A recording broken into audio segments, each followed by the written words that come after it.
Boas tardes. Boas tardes. Se escoita? Perdón. Boas tardes a todas e a todos. Benvidos a, como decía o vídeo, a edición de Escola TIC 2015. Queríamos que fora un inicio con enerxía, recordando un pouco cales foron os principais hitos de 2014. E hoxe comezamos a xornada. Vou a presentar as persoas que nos acompañan na mesa. De esquerda a dereita, Fátima García, que é xefa de Servicio de Formación do Profesorado, Carlos Vázquez, director de proxectos da Axencia de Modernización Tecnolóxica de Galicia, Manuel Corredera López, o director xeral de Educación, Formación Profesional e Innovación Educativa, e temos a honra de contar para abrir estas xornadas co conselleiro de Cultura, Educación e Ordenación Universitaria, Román Rodríguez. Quen vai a dirixir unhas palabras? Bueno, boas tardes a todos e a todas. Eu simplemente quero darvos as grazas a todos os presentes por varios motivos. Darvos as grazas por o voso compromiso coa educación, co voso traballo, cos vosos alumnos, en definitiva, co que é o futuro de Galicia. Porque, queirámolo ou non, a sociedade do futuro, eu incluso diría máis, a sociedade do presente, se está desenvolvendo e se vai a desenvolver nun ambiente e nun entorno digital. As novas tecnoloxías, que xa non son tan novas, están en todo o que se fai na vida cotidiana e cada vez máis se están usando nos procesos educativos e se están usando e se deben usar non como un fin en si mesmo, senón como un medio para transferir o coñecemento aos nosos estudantes, aos nosos alumnos. Darvos tamén as grazas por o voso compromiso co que é a innovación educativa. Sabedes perfectamente que o éxito do aprendizaxe implica unha formación constante do profesorado e implica unha adaptación constante aos cambios sociais e é necesario que os profesores estedes sempre intentando innovar nos nosos procesos formativos. Grazas tamén por o compromiso que demostrades cos programas impulsados, neste caso, pola Consellería de Educación, Cultura e Ordenación Universitaria, neste caso concreto, con todo o que ten que ver coa integración das novas tecnoloxías, das TIC, no proceso educativo. O programa Varal, o libro digital, é unha serie de programas que, de xeito voluntario e tamén de xeito progresivo, están cada vez máis presentes nas nosas aulas. Grazas tamén polo compromiso coa vosa propia formación. A vosa propia formación é básica para posteriormente transmitir o voso coñecemento ao alumnado. E por que non dicido? Hoxe é un venres pola tarde, mañá é un sábado, e aquí hai moitas persoas que, en vez de estar facendo outras cousas, están aquí formándose cunha intención de formarse e de poder transmitirlle aos vosos alumnos pois os avances e as novedades que pode haber en este apaixoante mundo das tecnoloxías da comunicación.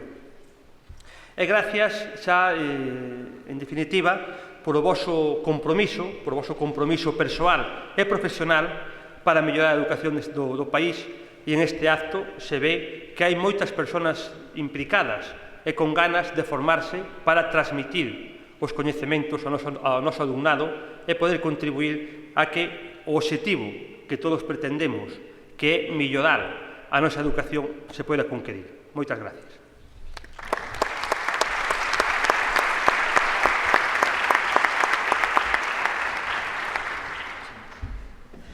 Está. Bueno, non hai que dicir nada. Moi ben.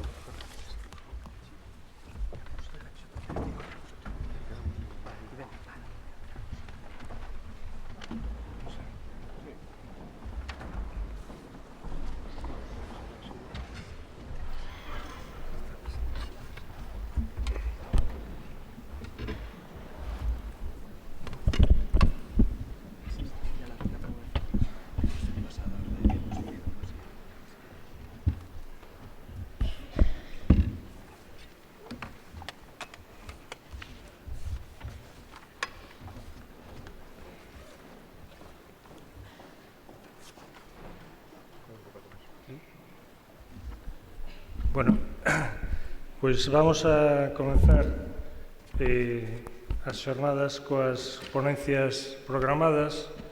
No noso caso, pois Carlos Vázquez Maiseo, vamos a intentar facer unha breve introducción dun xeito global, un pouco contando cal é o estado, o que entendemos que é o estado do proceso de integración das TIC na educación. repasaremos cal é o estado do proxecto Avalar, do proxecto Edisgal e a nova situación que se plantexa cos novos currículos de primaria, educación secundaria e bacharelato.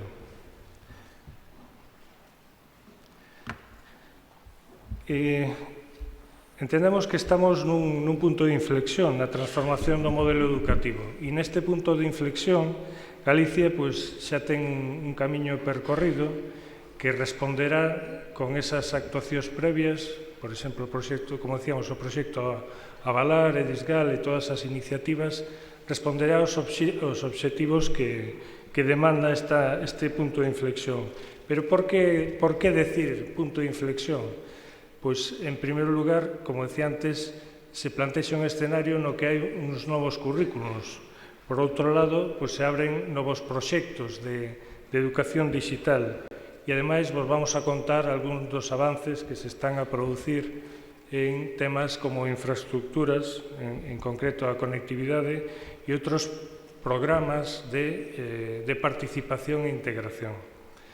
Como decía, para min un dos puntos claves que dibuixa ese novo escenario son os novos currículos de primaria, secundaria e bacharelato. Por qué? Pois porque son currículos, como sabedes, baseados nas competencias. Isto vai a ter un impacto moi grande nos centros, a medio e largo plazo sobre todo. Se precisan cambios metodolóxicos que en moitos centros xa están en marcha, pero que en outros terá que ir progresivamente adaptándose. Metodoloxías basadas na construción dese aprendizaxe e ese coñecemento a través de traballo colaborativo en equipo e, paradóxicamente, para conseguir ese desenvolvemento individual do alumnado, o máximo desenvolvemento e esa atención personalizada. E isto será un factor, para que isto pase, será un factor relevante a integración eficaz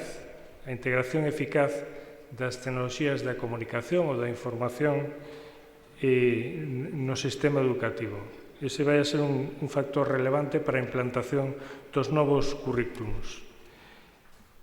Pero de que estamos a falar cando falo de novo escenario, digamos, curricular? Pois, en primeiro lugar, se fai da competencia digital do alumnado, por primeira vez se describe como unha das competencias clave a adquirir por este alumnado. É certo que xa había mencións, evidentemente, no 2006 as competencias básicas, ahora se adapta a recomendación europea deste ano e se convirte en unha das competencias clave a adquirir.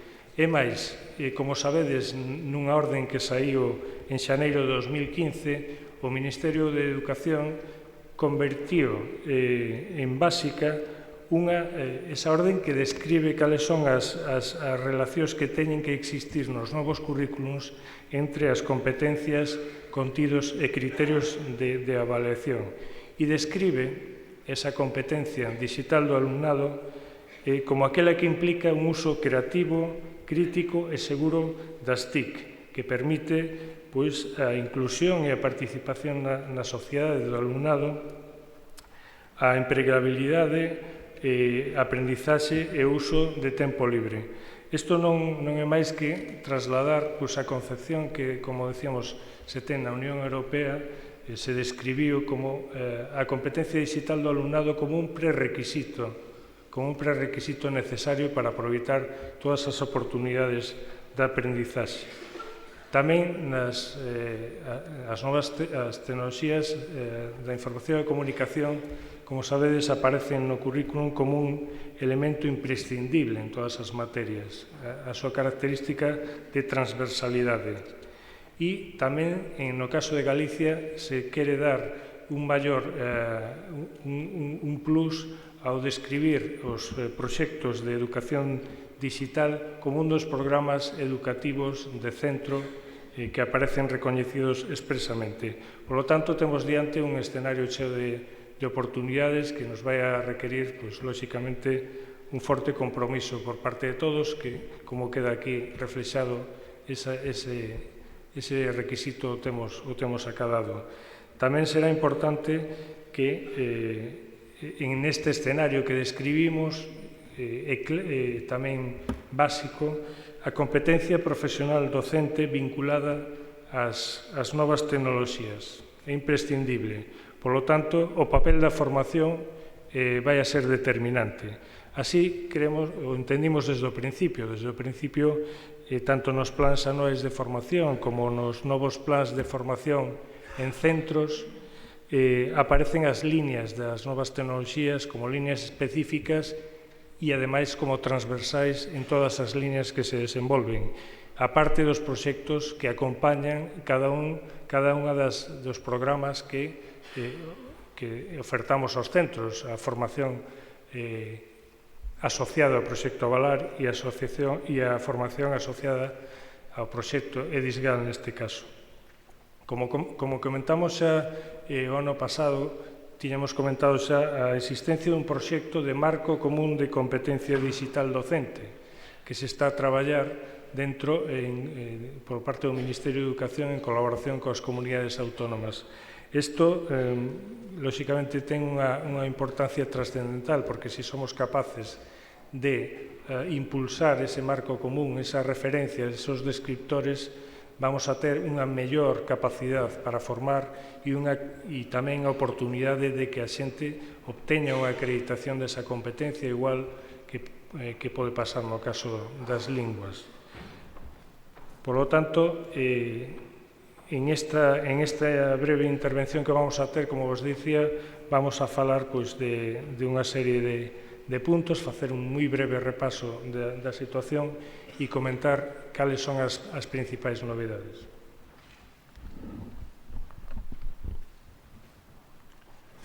Bueno, boas tardes a todas e todos. Primeiro, agradecer a Consellería a oportunidade que me brinda de poder aquí expoñer un pouco os proxectos tecnolóxicos que están neste momento en desenvolvemento e aqueles que van a chegar ao longo deste ano.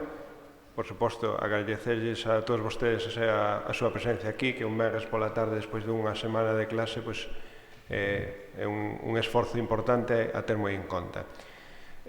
Como dixo anteriormente o conselleiro, eu estou aquí en representación da Axencia para a Modernización, que, aínda que algún de vostedes xa coñeza, é o organismo da Xunta encargada do desenvolvemento de calquer proxecto tecnolóxico en calquera das consellerías, en particular neste caso na Consellería de Educación, e, por tanto, un pouco de forma colaborativa con eles, porque son a xente que ten o coñecemento, vimos desenvolvendo xa dende o ano 2009-2010 distintos proxectos tecnolóxicos baixo o paraugas do proxecto Avalar, que o ano pasado se concretou no proxecto de EDISGAL, de Educación Digital, e que veremos que ao longo deste ano dará lugar a algunhas actuacións novedosas que hoxe voulles adelantar un pouco os elementos máis importantes.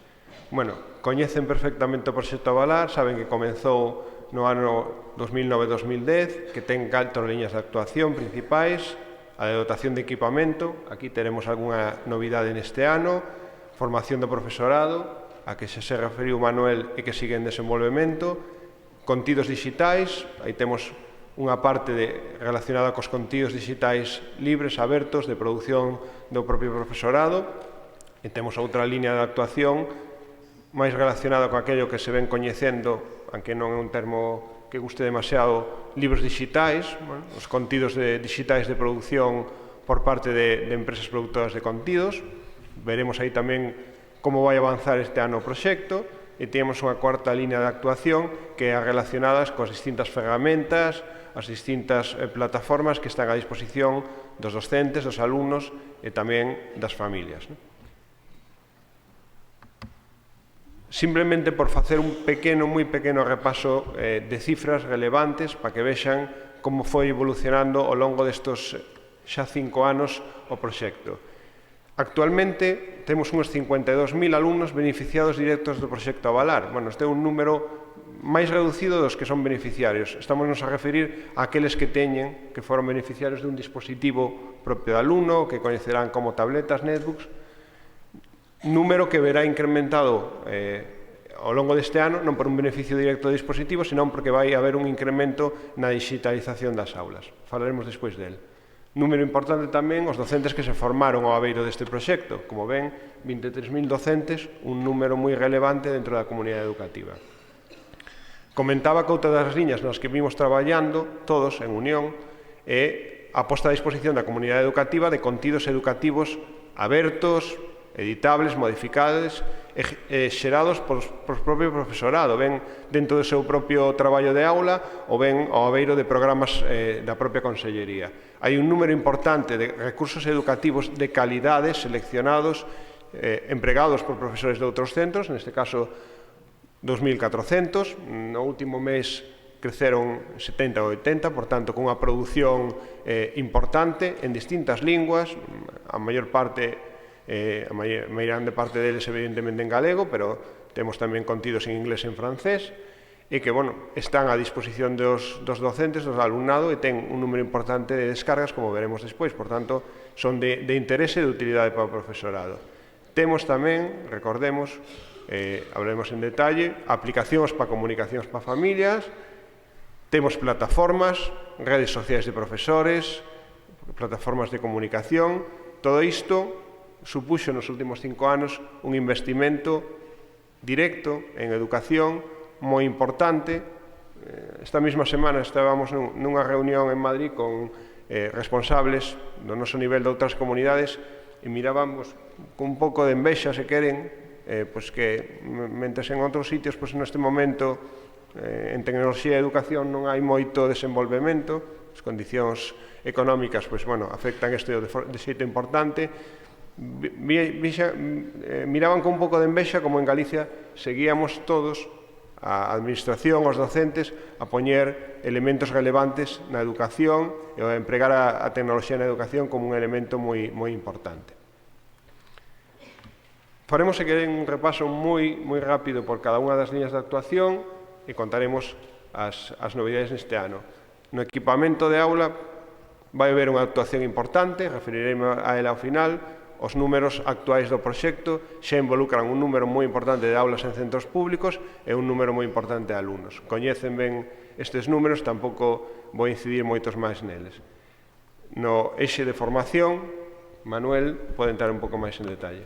Sí, como decíamos antes, a formación entendemos que é un tema absolutamente clave para desenvolver calquera proxecto de educación digital. É preciso que as persoas que estades nas aulas sintades esa seguridade, sintades non só o clásico control ou capacidade ou habilidade para manexar os dispositivos, sino que estamos falando, como decía antes, dun cambio moito máis profundo de como integrar eso na vida ordinaria, diaria das aulas. Para que eso pase, ten que ocurrir diversas cousas, pero en primeiro lugar estamos convencidos de que o esforzo en formación sigue sendo absolutamente fundamental. Neste curso, pois, seguimos facendo como decíamos, dentro do plan anual de formación, cursos generalistas, por así decirlo, cursos presenciais de todo tipo, de metodoloxía, de ferramentas colaborativas, a formación en centros, que é unha das cousas das que máis, permitidme, orgullosos estamos, porque estamos chegando a moitos centros con plans específicos diseñados, entre comillas, a carta para o profesorado, e ese é un esforzo relevante. A formación asociada ao profesorado a avalar e como novidade este ano, lóxicamente, e co compromiso de acompañar aos centros que iniciaron o seu camiño no proxecto de EDISGAL, de Educación Digital. E, por outro lado, seguimos con proxectos xa máis de contextualización do uso das TIC, como pode ser Navega con Rumbo, en colaboración co Colexio de Enxeñeros Informáticos, e que sigue abarcando e sigue tendo unha amplia demanda. Como prometíamos contar algunha cousa, algunhas novidades, o ano pasado, aquí tivestes a primicia, por así decirlo, de coñecer a existencia do proxecto de educación digital EDISGAL. O anunciamos que sairía este ano. Que podemos anunciar é que lóxicamente ten continuidade, vai a ter continuidade, e este primeiro ano decir que 84 centros de educación primaria son os beneficiarios deste programa. Nos, como vos comentamos fai un ano, estimábamos que podíamos ter unha demanda e unha capacidade de 50 centros. Ao final, como sempre, para ben, o sistema educativo galego desborda as expectativas e, como digo, 84 centros de primaria, que son o 30% dos que podían participar, se uniron no primeiro ano a este proxecto, o cal dá mostra da implicación. Neste próximo curso, a convocatoria mantén as súas características, é dicir, é algo que funcionou razonablemente ben desde o punto de vista da selección dos centros e de articulación, entre comillas, administrativas, e seguimos apostando porque o centro crea nese proxecto que involucre a todas as persoas de quinto de primaria, pero se abre xa a secundaria. É dicir, os institutos de secundaria, CPIs, van a ter a oportunidade de empezar en primeiro da ESO este proxecto de uso dos contidos digitais en todas as materias. Como digo, son os mesmos requisitos do ano pasado, coa ventaxa de que o entorno virtual de aprendizaxe foi avanzando na súa construcción gracias ás persoas que foron participando. Terá máis recursos, será máis amigable, se está traballando nunha ferramenta asociada para a creación de contidos. E respecto aos contidos en sí, como sabedes, do proceso de contratación saíron dúas versións para aqueles que queiran usar estes contidos digitais, e teredes a oportunidade de coñecelos, os contidos que se ofertan, todos aqueles que queran iniciar a súa participación ao longo do mes de maio estará disponible, porque pensamos que a convocatoria podemos sacar como ano pasado, a finais de abril, o cal teredes un mes para valorar a participación. E por último, xa comentou Carlos, cal é a evolución dos contidos digitais. Eu aquí o único que quero manifestar e expresar é a gratitude, e creo que tamén debemos sentirnos orgullosos de que este proceso de colaboración, de participación de todo o profesorado este dando estes resultados, ben a través da cesión de contidos, ben a través do proceso de licencias, está crecendo e está crecendo con calidade, e, polo tanto, eu creo que é lexítimo que podamos sentir orgullo por isto. Aí tedes o dato que comentaba antes Carlos. O dato que reflicte que funciona ou non un proxecto é un dato deste tipo, 2,1 millón de descargas no último ano. Como decíamos, un pouco repasando esta evolución dos 4 eixos de funcionamento do proxecto, o equipamento que tiñamos, como evolucionar a formación, como estaba evolucionando nestes 2 últimos anos esta liña, este eixe de traballo relacionado cos contidos, tanto os de produción por parte de empresas productoras de contidos como os de produción por parte do profesorado. Tiñamos un cuarto eixo que era relativo ás ferramentas de participación e de comunicación que tiñamos. Aí recordar, un pouco salientar, que temos o portal Espazo Avalar, portal de información e de comunicación, que temos a rede social de profesores, redeiras, a que poden acceder e entrar todo o profesorado, crear grupos e establecer canles de comunicación con outros profesores do sistema educativo galego, e que temos a Avalar Móvil, a aplicación que lles permite esa comunicación entre os centros e as familias, comunicación de incidencias, reporte de noticias, de notas, recibir as comunicacións dos pais ou as justificacións das faltas. Unha aplicación que neste momento xa empregan 107 centros de Galicia.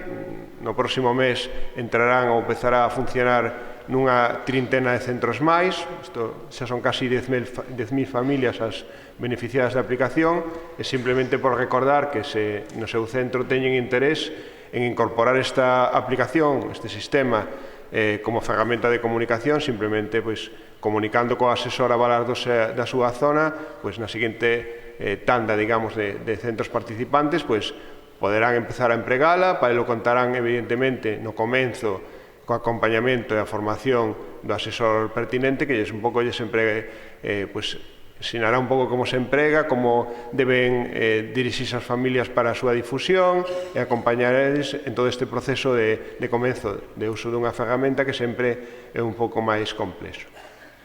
E deixamos xa para o final, un pouco como dicía Manuel, un pouco a tripleta de novedades tecnolóxicas coas que nos vamos a topar nos próximos meses en todos os centros de Galicia.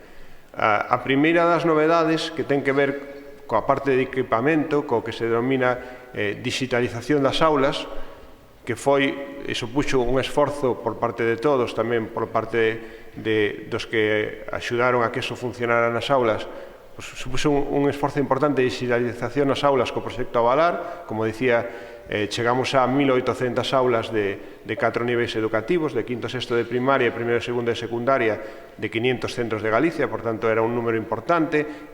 Nesas aulas se dotou da tecnoloxía que se consideraba que eran elementos máis demandados ou máis útiles no uso do profesorado, pero atopábamos sempre con dúas queixas moi razoadas e moi motivadas por parte do profesorado, que era, hai centros que pudemos entrar no proxecto porque tiñamos unha serie de condicións, ou había unha oportunidade nun momento, se tomou unha decisión, e outros centros quedamos fora, e parecía que cada vez quedábamos máis fora do mundo digital. Isto era unha queixa moi razoable que entendimos que tiñamos que facer algo para paliar esta situación. E había unha segunda queixa razonable que era relativa aos niveis educativos. Os rapaces nestes centros pasaban a ter un ensino digital ou ter as condicións para ter un ensino digital nos 2 primeiros cursos de secundaria, pero que pasaba en terceiro de secundaria? Volvíamos ao papel, había que volver por tanto, parecía razoable que se había un esforzo por parte de todos, da administración, dos docentes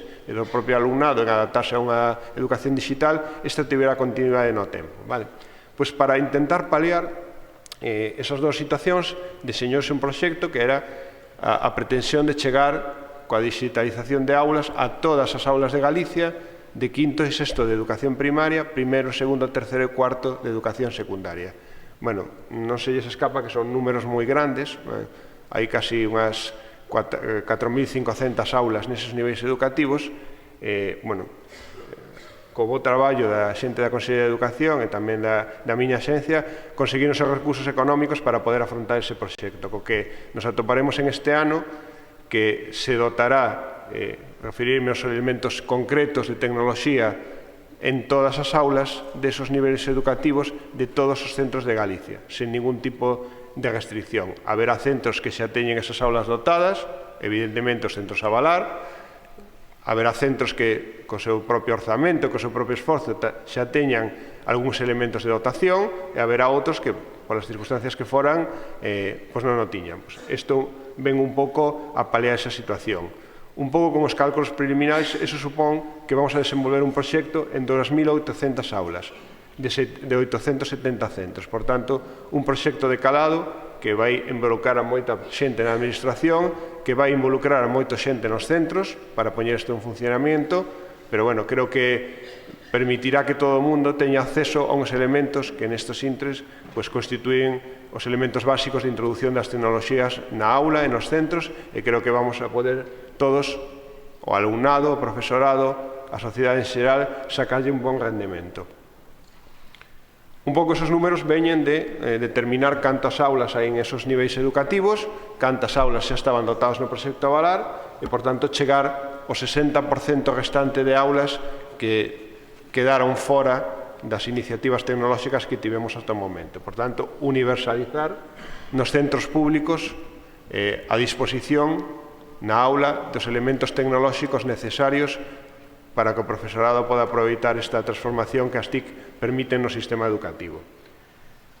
Cos alumnos que xa estaban en aulas a valar, máis os beneficiados, porque recordemos que, os centros son beneficiados, os profesores, pero tamén o alumnado beneficiados desta iniciativa, máis de 100.000 alumnos recibirán ensino ou aprenderán ou mellorarán as súas competencias en aulas que teñen os componentes tecnolóxicos para dicir que podemos empezar a ter algúns elementos de educación digital.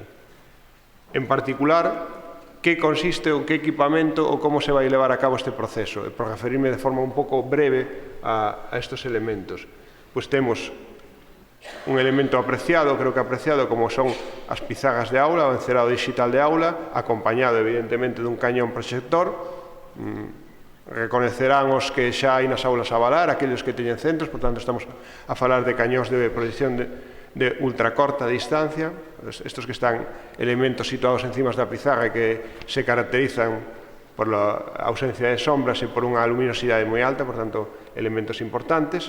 Estos elementos instalados na aula, por tanto, sin que lle supoña ao centro un esforzo económico ou persoal de colocar estos elementos na aula, a instalación forma parte do proceso igual que se facía nas aulas a valar, cun elemento de ordenador portátil para que no posto do profesor se podan conectar estes elementos e dotando a aula de rede se non a ten. Estamos falando de red cableada, é dicir que esa aula, neste caso para ordenador portátil, pero para calquer outro dispositivo, quedará conectado á rede educativa do centro e, por tanto, á rede corporativa da Xunta de Galicia e a Internet a partir dese momento. Por tanto, esas dúas actuacións vanse desenvolver en todas aquelas aulas que non tiñan ou que non teñan esa dotación mínima nos centros.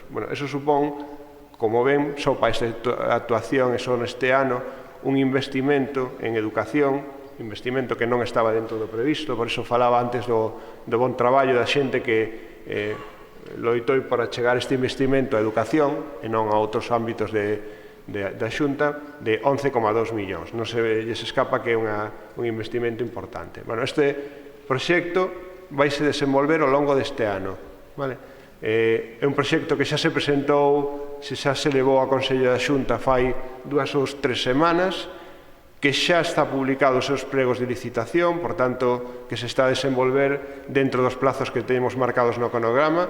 Vamos a intentar ser todos rigurosos posibles que podamos. Xa saben que os procesos da administración non son sempre doados e conlevan unha gran cantidade de trámites administrativos que, por tanto, fan que non sempre os pasos se den nos tempos que os que executamos desexáramos, pero intentaremos que este sexa o calendario previsto que nos levaría a que estes elementos estén instalados nas aulas no último trimestre deste ano ou no primeiro trimestre do curso próximo, como vostedes desexen.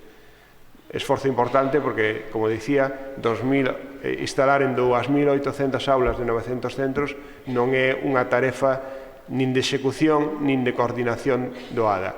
Aí sí que lles pedirei a súa comprensión, porque neses momentos van ser momentos de dificultad e a súa axuda para que, cando se faga o proceso, podamos facelo da mellor xeito posible, de xeito que sexa satisfactorio para o centro e que sexa posible tamén para os moitos equipos que van ter que desenrolar esta tarefa. Esta é unha das actuacións de dotación de equipamento na aula. Cando se dan estes pasos, como dicía, dotamos os elementos que consideramos mínimos, que consideramos que son axeitados e que o profesorado demanda. A aula xa ten un mínimo equipamento para que podamos empezar a dar unha clase digital, un ensino digital. Haberá que conectar a rede, como decía, formaba parte do proxecto conectar todas esas aulas á rede se non están, pero agora que xa o teño conectado no noso centro, faltanos o seguinte elemento. Claro, isto, como sempre, coñecido, que iso dá lugar a moitas protestas que tamén son coñecidas e ademais razoables. A conectividade que ten o meu centro nunca é axeitada, sempre está por debaixo do que requiren as necesidades. Canto máis avanzamos na tecnoloxía, máis necesidade de conectividade á rede, por tanto, de maior ancho de banda. Aquí coñecemos que as demandas son moitas, lexítimas e razoadas, e a resposta que temos, o que estamos podendo dar, non sempre axeitada, ou na maior parte dos casos non axeitada nin a desexada. Actualmente, ou hasta marzo deste ano, esta é a foto real da conectividade que hai en Galicia. Temos dúas situacións, ou tres situacións, se me permiten. Como saben, todos os centros educativos teñen unha conexión ao que se chama a Rede Corporativa Xunta de Galicia, a Internet, dentro dun contrato corporativo onde o proveedor é R-Cable, o operador de cable da demarcación de Galicia, que ofrece dúas variantes, donde chega coa súa propia rede, ofrece unha conexión de cable, que ata o ano pasado supoñía unha velocidade de descarga de 100 megabits, que empezaba a ser por lo menos un elemento mínimo razoable para que os centros funcionaran de forma correcta. En aqueles sitios onde non chegaba coa súa propia rede de cable, o que facía era ofrecer conexión mediante ADSLs alquilada a outros operadores. Aí movíamos en velocidades entre 2 e 8 megabits, ou a veces con liñas agregadas, con dúas liñas agregadas desas velocidades claramente insuficientes para desempeñar un traballo digital na clase. Como podemos ver no gráfico, a maior parte dos centros sitúase nesa situación. En marzo deste ano resolveuse o concurso que deu lugar a comezo dun novo concurso, unha nova adxudicación do contrato corporativo. Sigue sendo adxudicatario R-Cable, pero ofertou novas condicións. Por tanto, unha das iniciativas que temos en marcha é a mellora da conectividade en moitos centros de Galicia de acordo á oferta do novo operador. Temos tamén dúas situacións. Por un lado, aqueles centros que xa tiñan unha conectividade a 100 megabits, por tanto, isto xa estaban en boa situación, en calquera caso mellorase, duplícase a 200. Segunda situación, conxunto de centros que estando en ADSL, por tanto en conectividades baixas, pasan a ter conectividade a cable de 2 centros. Hai centros que verán nos próximos meses mellorada a súa conectividade por 25. E temos unha terceira situación, que centros que se situaban en ADSL e sen poder chegar a cable pasan a outras velocidades que se sitúan no entorno de 20 ou 30 megas con tecnoloxías como VDSL. Inda así, inda que a situación futura de próximos meses é a que teñen aí no gráfico verde, como ven, moitos centros en 200, como ven, disminuyen os centros que están en 4 e 8 porque se van a liña de 20, 25, 30, pero sigue habendo moitos centros por debaixo de 10. Por tanto, a actuación do noso propio contrato non mellora a situación como nos gustaría. E aí entra unha terceira actuación, todavía en desenvolvemento, da que seguramente oíron falar nos últimos días, que é unha iniciativa ministerial de achegar conexión de banda ultra rápida, o que se chama banda ancha ultra rápida, por tanto, máis de 100 megas a todos os centros educativos de España. É unha iniciativa en desenvolvemento, require todavía de desenvolvemento administrativo e desenvolvemento tecnolóxico, pero, bueno, se desenvolve de xeito adecuado, podría supoñer que todos os que se sitúan nesa banda entre 0 e 10, ou entre 1 e 10, se sitúen na banda que nos gustaría que é entre 100 e 200 megabits. Se esas tres iniciativas se dan, a primeira tecnolóxica está a se desenvolver, por nosa parte non hai problema, a segunda, que é a mellora no noso contrato, será un feito tamén, se será esa terceira, pois temos un escenario tecnolóxico que xa podemos empezar a considerar axeitado para que vostedes desenvolvan o traballo sen preocuparse destes tres elementos tecnolóxicos. Creo que se cede a palabra xa a Manuel, pois se hai alguna cousa que quere para cerrar esta intervención. Sí, pois pechamos a nosa intervención, vamos con un pequeno retraso, polo tanto, damos paso á seguinte ponencia e agradecer, obviamente, a todas as persoas que participan nas xornadas, a todos os centros que traen as súas boas prácticas, que temos tamén no panel de experiencias de códigos QR e desexar que aproveitemos estas xornadas e damos paso á seguinte conferencia. Gracias.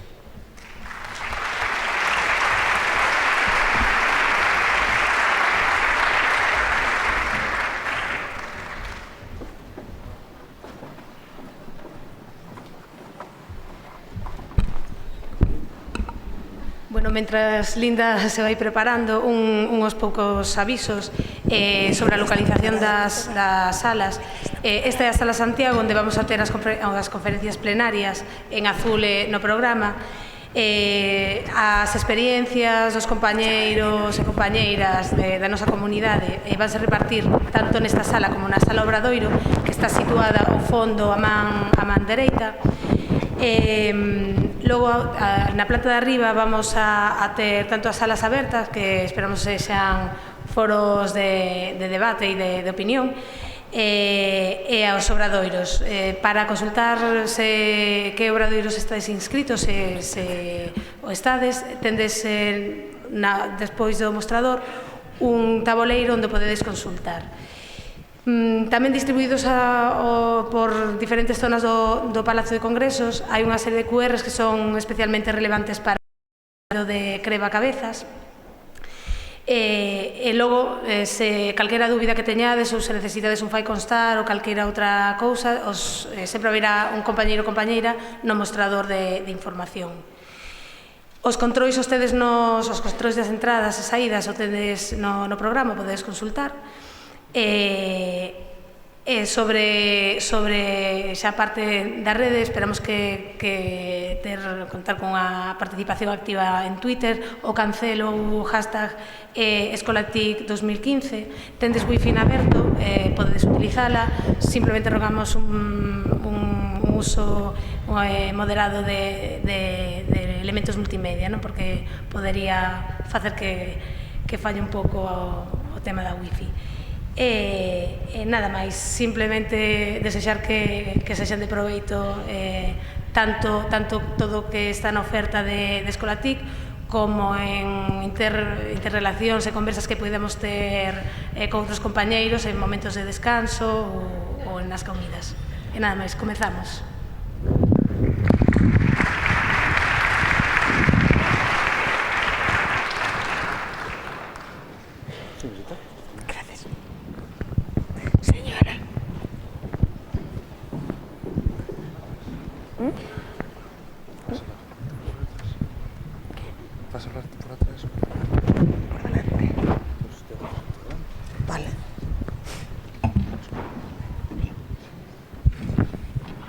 Ola, boas tardes. Eu sou Manel Rives, traballo na CAFI e vamos a presentar unha persona que personalmente para mí significa moito, non só a nivel profesional, sino tamén persoal. Para mí é un orgullo ter aquí a Linda Castañeda. É unha persoa que é moi relevante en España a nivel universitario porque calquera que teña estudiado un pouquiño sobre o tema de PLE, ambientes persoais de aprendizaxe, sempre sai o nome de Linda como unha das persoas que máis sabe disto. Pero para min é incluso un placer persoal porque tive unha oportunidade de coñecela de cerca e aprender moitísimo dela e sempre me dou a sensación desde que a coñecín que é unha persoa moito máis disposta a escoitar e aprender que a ensinar. E iso para min di moito de alguén que sabe moito. E creo que, como sabes moito, pois estou moi seguro de que nos vai a gustar moitísimo que nos vai a contar. Para poñer un poquinho en situación, Linda ven de Murcia, é un sitio que fai moito máis calor que aquí, e ao mesmo tempo unha persoa que traballa en un sitio, creo que consciente que é bastante complexo, que é unha aula hospitalaria. E traballa con tecnoloxía moi, o que a mí me parece moi interesante. E tamén traballa un grupo de investigación de tecnoloxía educativa, co cal sempre está un poquinho por diante do que vai a vir e nos pode dar pistas moi interesantes do que vai a acontecer seguramente a curto, medio e a largo prazo. Nada máis, deixo-vos con ela, saquimos un poquinho de retraso e vos convido a que fagades despois todas as preguntas que queirades. Linda. Muchísimas gracias. Ese tipo de presentaciones después te dejan petrificado. Dices, vale, ahora solo me puedo ir, porque no va a ir sino a peor. Buenas tardes a todos. Con vuestro permiso, aquí. Muy buenas tardes a todos. Muchísimas gracias, Manel. Te has pasado como 3 pueblos, todo lo que ha dicho. Cuando uno presenta a un amigo dice esas cosas y además así en público y notorio. Muchísimas gracias por estar aquí a todos vosotros. Muchísimas gracias por venir, por estar esta tarde. Eso de que no haga bueno ahí fuera corre a nuestro favor. Aquí estamos más calentitos y no nos mojamos, aunque los que venimos de Murcia estamos como deseando un poco el fresco que tenéis aquí en el norte, que abajo no tenemos fresco. Últimamente hemos tenido algo, pero poca cosa. Esta tarde yo quería ¿Tenemos presentación?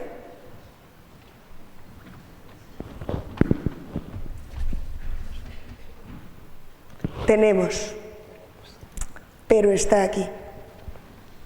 Aquí está. Muy buenas tardes. Este título, ahora hablaremos un pelín más del título. La idea era competencia digital docente o competencia docente en un mundo digitalizado. Voy a empezar clásicamente con dar las gracias. Dar las gracias, en primer lugar, dar las gracias a todos vosotros por estar aquí. Cuando los maestros, cuando los profes con la que cae se toman el trabajo de venir, de sacar tiempo del que no tenemos para estar aquí e intentar aprender cositas e intentar conocer qué hacen los que están aquí al lado, oír a gente que a lo mejor está contando cosas que puede que os interese, esperemos que os interese, o puede que no. Hay que deciros muchas gracias de parte de los que nos importa la educación, que es a todos, de parte de los que somos padres también, porque en vuestras manos está. Muchísimas gracias por estar aquí. Y muchísimas gracias al CAFI, a la Red de Formación de Galicia, a Manel, por pensar en mí para estar aquí hoy. Es una enorme responsabilidad veros a todos aquí gastando vuestro tiempo en venir aquí a hablar, a charlar un ratín de algunas cosas que puede que nos interesen. Ahora voy a empezar a pedir disculpas. Claro, después de la presentación de Manel hay que pedir disculpas de antemano. Mira, no va a ser todo lo que ha dicho. Pero además voy a pediros disculpas porque el tema del que voy a hablar esta tarde, Manel os ha dicho un poco que yo me dedico, últimamente he estado muy liada en asuntos relativos a los entornos personales de aprendizaje y a más cosas. Yo trabajo con Web 2.0 y hago cosas de Learning Analytics y más asuntos.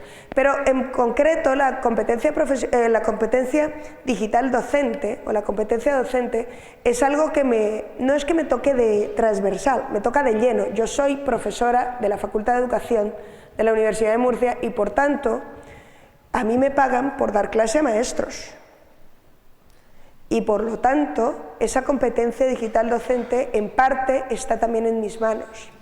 Es algo que me toca de lleno. He participado en proyectos relativos a eso, en los que se ha estudiado una cosa y otra, en los universitarios, en los más, pero no he dado nunca mi opinión, la mía, sobre el particular y sobre todo tengo un montón de ideas, no tengo algo muy cerrado, sino tengo muchas ideas sueltas. Espero no confundiros más, sino mi intención no es deciros nada cerrado, sino a lo mejor abrir algunas perspectivas que a lo mejor conocéis y otras que espero que os provoquen. Si os sentís provocados, si es a darme un golpe o a insultarme, absteneos, pero si no también espero que os sintáis al menos algo provocados por lo que se diga aquí. Y también os voy a pedir más disculpas porque puede que alguna de las cosas que yo diga aquí sea pretenciosa y sea sentenciosa. Cuando uno se pone aquí delante, tiene la enorme tentación y cae en ella, porque en parte para eso está, de decir cosas que son blancas o negras y que después en la realidad no son ni blancas ni negras y que al final todos vosotros encontraréis vuestro tono de gris y cada uno encontrará su tono de gris cuando aproxime todo lo que decimos aquí o todo lo que se dice desde una ponencia como esta y desde las instituciones se dice respecto de lo que debería ser el día a día del aula y el día a día de las clases. Empecemos un poquito más.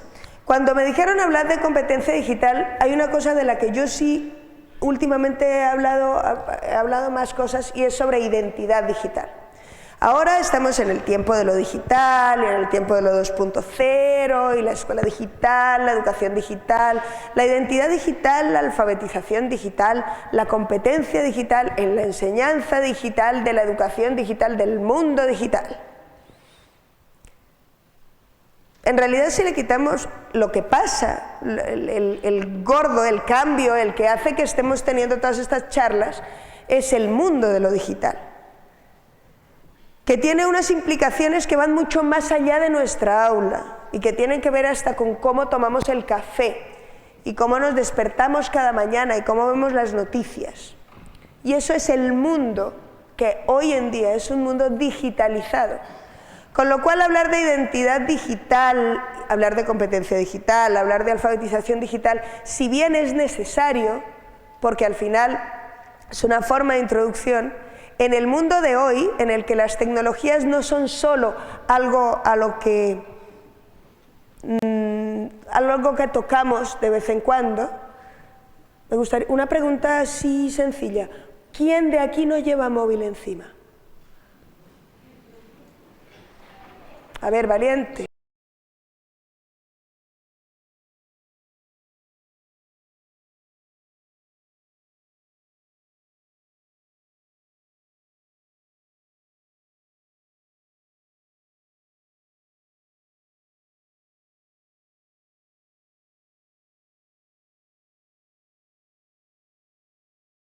Tenemos a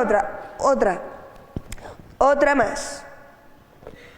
Manito, es que a lo mejor me estoy perdiendo alguna mano. No. ¿Cuántos de vosotros no tenéis tarifa de datos en el móvil? Aquí tenemos una, otro, por allí atrás, por allá atrás, por allí. No sé si habrán 8 manos levantadas, creo que no hay más. ¿Os fijáis? Ya no se trata de que vamos a ir a la informática o vamos a ir a no sé dónde a llegar a coger el ordenador. No. Ahora sacas el móvil y miras a ver dónde tengo que llegar. Lo lleváis encima. Con lo cual el ecosistema incluye a las TIC. Ya no es un ecosistema al que le metemos TIC. Y volveremos sobre eso más adelante. Pero cuando decíamos, hago esta sucesión de palabras, perdonadme, pero tengo un pestazo importante. Además, un constipado de estos que cogemos los de Murcia en cuanto refresca un poco. Quería mostraros estas porque estas palabras las encontraréis con mucha frecuencia en los discursos, en las conferencias, y son palabras que empiezan a tener sentido en cuestiones más transversales y tendríamos que empezar a ver lo digital más como una parte de todo el mundo, no como algo que podemos coger o quitar, y todo lo demás como conceptos cambiantes. Probablemente cuando hablamos de competencia digital y de competencia digital docente, el primer concepto por el que tenemos que empezar en este mundo digitalizado es por el concepto de alfabetización. Y yo aquí tengo una manía desde que estudié la carrera. Yo estudié la carrera en Murcia, estudié pedagogía, y en pedagogía mi profesor de Historia de la Educación Española nos hizo estudiarnos el artículo 366 de la Constitución de Cádiz. Nos lo sabíamos de memoria, tiene 33 palabras. ¿Qué tiene de curioso? La alfabetización, si le preguntáis a alguien a bote pronto qué significa estar alfabetizado o ser analfabeto, que eso también es otra forma de ver lo que no es saber leer y escribir. Sería la respuesta rápida. Alfabetización no significaba solo eso. De hecho, en la Constitución de la Pepa se hace la primera referencia que yo encuentro en la legislación española educativa, la legislación española, a la competencia de las personas, a un ciudadano competente. Porque se habla de que en todos los pueblos de la monarquía se van a implementar escuelas de las primeras lenguas, de primeras letras, en las que se enseñará a los niños a leer, escribir y contar. Cuidado, no se enseñarán las letras, los números no, se enseñará a leer, escribir y contar, a hacer cosas. Se enseñará el catecismo de la religión católica, el sistema moral y ético que se entiende que es el válido y el único válido en el territorio en el que se aplica, aprender a ser, y comprenderá también una breve exposición de las obligaciones civiles, aprender a vivir juntos. ¿Os suena? El informe de Jacques Delors, hablaba de aprender a hacer aprender a conocer, aprender a hacer, aprender a ser y aprender a vivir juntos. En aquella Constitución de 1812 se hablaba de poner una escuelita de primeras letras en cada pueblo de la monarquía. Y se hablaba de eso para ayudar a los niños no solo a leer y a escribir, sino a ser competentes. Porque esa competencia, la competencia de las personas, no solo implica un conocimiento de conceptos, de procesos y actitudes, sino una parte ética que está transversalmente metida en todos los conceptos de competencia y de alfabetización. Conforme evoluciona, venimos al siglo XX, desarrollo de las tecnologías multimedia, el cine, la fotografía, el vídeo, la televisión, empezamos a hablar de alfabetizaciones multimedia, y cuando aparece la Internet y la Internet se cuela en nuestras casas, y más aún cuando ya se cuela hasta en nuestros bolsillos, empezamos a hablar de alfabetización digital. No hace mucho, y seguro que os suena, porque además es del proyecto que bebe, el proyecto del Ministerio Español de Competencia Digital Docente, y del que bebe también otros proyectos como el ICANOS de País Vasco y más proyectos, la Unión Europea pagó un proyecto llamado DIGCOM, y en ese proyecto se hablaba de qué es lo que debería ser un ciudadano competente digitalmente. Lo de alfabetización y competencia, aunque hay gente que ha gastado mucha literatura en diferenciarlos, lo cierto es que hoy en día la diferencia es casi más contextual que otra cosa. En Europa y en otros contextos se habla más de competencia por hablar de algo que vaya más allá del leer y escribir, que era por estar ligado el concepto alfabetización al analfabeto. Pero en inglés se habla de alfabetización digital y entienden más o menos lo mismo que entendemos, sobre todo en Estados Unidos y en el resto de América, por alfabetización y por competencia. Entonces, hablamos de que, os estaba contando que la Unión Europea se lleva a cabo un proyecto de la Unión en el que se intenta definir qué significa eso para una persona, para un ciudadano, qué significa eso de ser competente digitalmente. Y se habla de, básicamente, esas tres grandes áreas, probablemente 4, podríamos hablar más, de alfabetización digital, alfabetización mediática y alfabetización informacional. Manejo de la información, manejo de los medios y manejo de lo digital. Cuando hablamos de los medios se habla de los medios de comunicación, por supuesto. Una cosa importante, todas las diapositivas que están aquí van a estar disponibles, yo las voy a dejar en SlideShare, y ahí, debajo en las notas del presentador, que también se pasan en SlideShare, tenéis todas las referencias a todos los documentitos y a todas las URLs si queréis visitar, leer más, mirar más cosas. Casi todo de lo que se habla aquí está en abierto en Internet, entonces lo podéis sacar. Lo digo para que no muráis intentando coger la referencia que está pequeñita al lado. Estamos hablando de un ciudadano que es capaz de manejar información, que es capaz de dominar los medios y que es capaz de saber qué le venden los medios cuando le dicen las cosas, que es capaz de coger la información, depurarla, lo cual en una sociedad con unas fuentes de información tan absolutamente desbordantes resulta vital. Y hablamos de un ciudadano que es capaz de desarrollarse personalmente dentro de este contexto. Desde este mismo proyecto se hablaba de unos niveles de obtención de esa alfabetización, de unos niveles de profundización, diríamos, en los que en una primera instancia hablaríamos de meras habilidades o conocimientos instrumentales. Si yo quiero saber cómo depurar no sé qué, lo primero que tengo que saber hacer es encender el iPad o encender el ordenador y saber moverme ahí. Habilidades y conocimientos avanzados, en donde ya hablamos de comunicación, colaboración, gestión de la información, aprendizaje y resolución de problemas y participación significativa.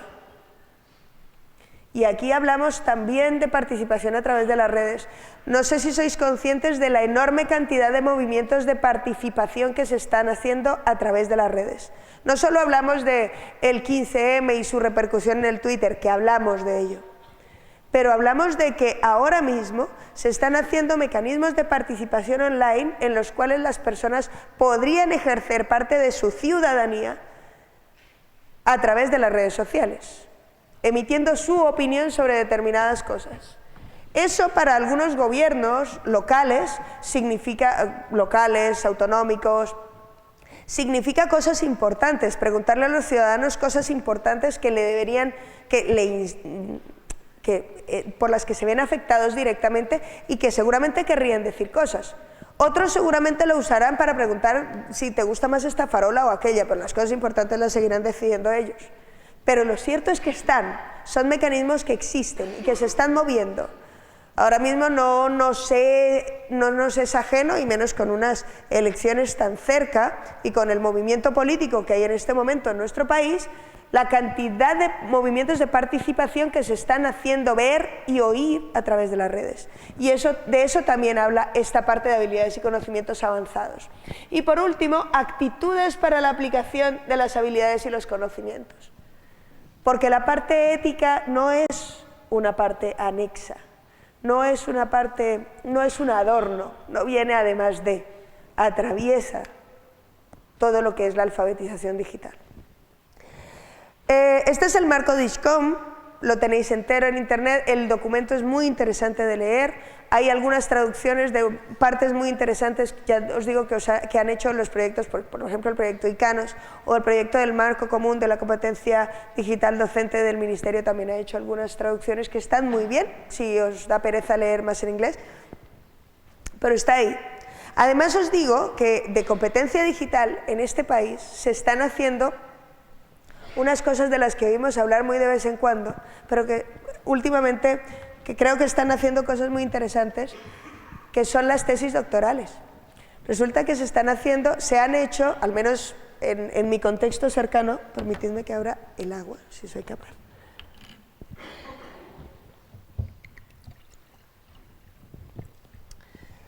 Se han leído, al menos que yo sepa, 4 tesis doctorales muy interesantes referidas a la competencia digital y a la competencia digital de los estudiantes y a la competencia digital docente.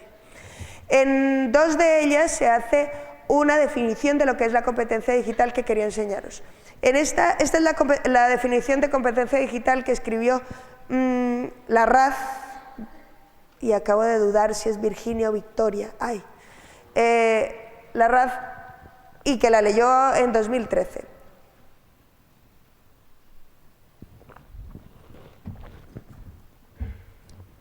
El hueco es porque entiendo que la podéis leer vosotros. No sirve de nada que yo os la lea. Vosotros leéis más rápido o incluso mejor que yo. Con los nervios me puedo trabar. No, pero si veis la parte que está resaltado, a mí me llama mucho la atención y creo que es vital, aunque ya se pone de manifiesto en documentos sobre competencia digital, sobre alfabetización digital en el 2011 en Estados Unidos, que el clásico, el básico es que permite hacer frente a los problemas. Alguien que es competente digitalmente es capaz de enfrentarse a los problemas. ¿Cuáles? A los que la sociedad le pone por delante y salir airoso. Juan Francisco Álvarez, que la leyó en octubre del año pasado, hace una más larga, porque precisa mucho cuáles son los usos de las TIC. Creación, acceso, análisis, administración, integración, evaluación, comunicación de la información para resolver problemas y situaciones. Fijaos que no tiene nada de recordar la información. Se supone que a eso nos da acceso a la tecnología. Se supone. Si sabemos hacer las preguntas correctas. Competencia digital. Hasta aquí competencia digital en genérico. Hasta aquí seguimos hablando de algo que seguro que os suena muchísimo, porque en el currículum, que tengo que disentir de lo que se ha dicho antes, nuestros currículums, nuestros nuevos decretos de currículum no están escritos en torno a competencias. Con perdón, pero están escritos en torno a estándares. Y una cosa y la otra es complicado de combinar, al menos a mi gusto. Pero yo soy una profe de Murcia pero están escritos en torno a estándares, no en torno a competencias. Cuando hablamos de competencia, pero vosotros sí habéis oído hablar, porque en la legislación anterior sí hablábamos mucho de las competencias, y la competencia era el eje grande sobre el que trabajábamos, y con todos los defectos que pudiera tener la ley anterior, pero a lo que me refería es que en el concepto de competencia digital sí os suena además. Seguro que os sonaba mucho de lo que os he dicho antes. Ahora, cuando hablamos de competencia digital docente, hay lo oí en un vídeo una vez cuando alguien decía, ¿y qué es la competencia digital docente? Es lo que debería saber un profesor para enseñar con tecnologías. De eso se ha escrito también mucho. Hay unos cuantos estudios internacionales, esto es una colección que hizo Francesc Esteve, también en su tesis doctoral, que la leyó hace un mes, sobre cuáles son los estándares y cuáles son los trabajos que se han hecho en otros países respecto de la competencia digital docente. Seguramente los 4 son muy interesantes, tanto los estándares de ISTE, que son los estándares de Estados Unidos, como los estándares de Leicester, como los estándares de Chile.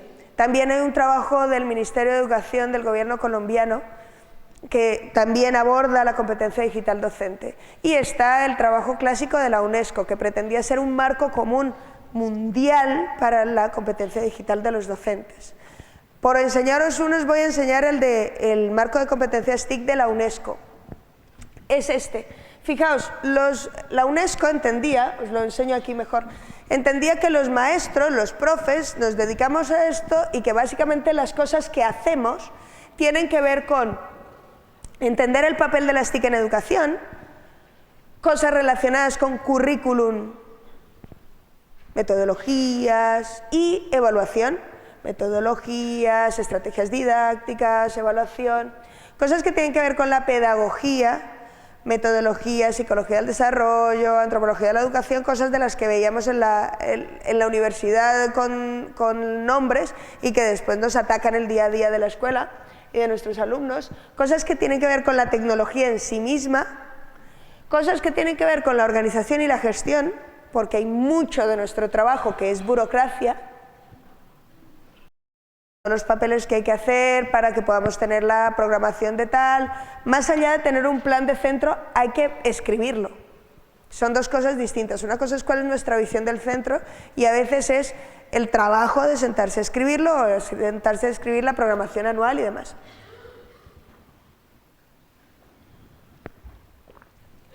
Y además tendríamos que hacer, hay una labor que seguimos haciendo durante todo nuestro desempeño como profesionales, que es la de seguirnos formando como profesionales. Elegir el curso, la jornada, la comunidad a la que vamos a pertenecer, participar en grupos de discusión y demás. Y sobre esos 6, decía la UNESCO que había 3 niveles de consecución. Todos estos eran marco de competencias TIC. Fijaos de todo lo que estamos hablando y la UNESCO seguía llamándolo marco de competencias TIC. En una primera parte hablábamos del conocimiento básico sobre todos esos particulares,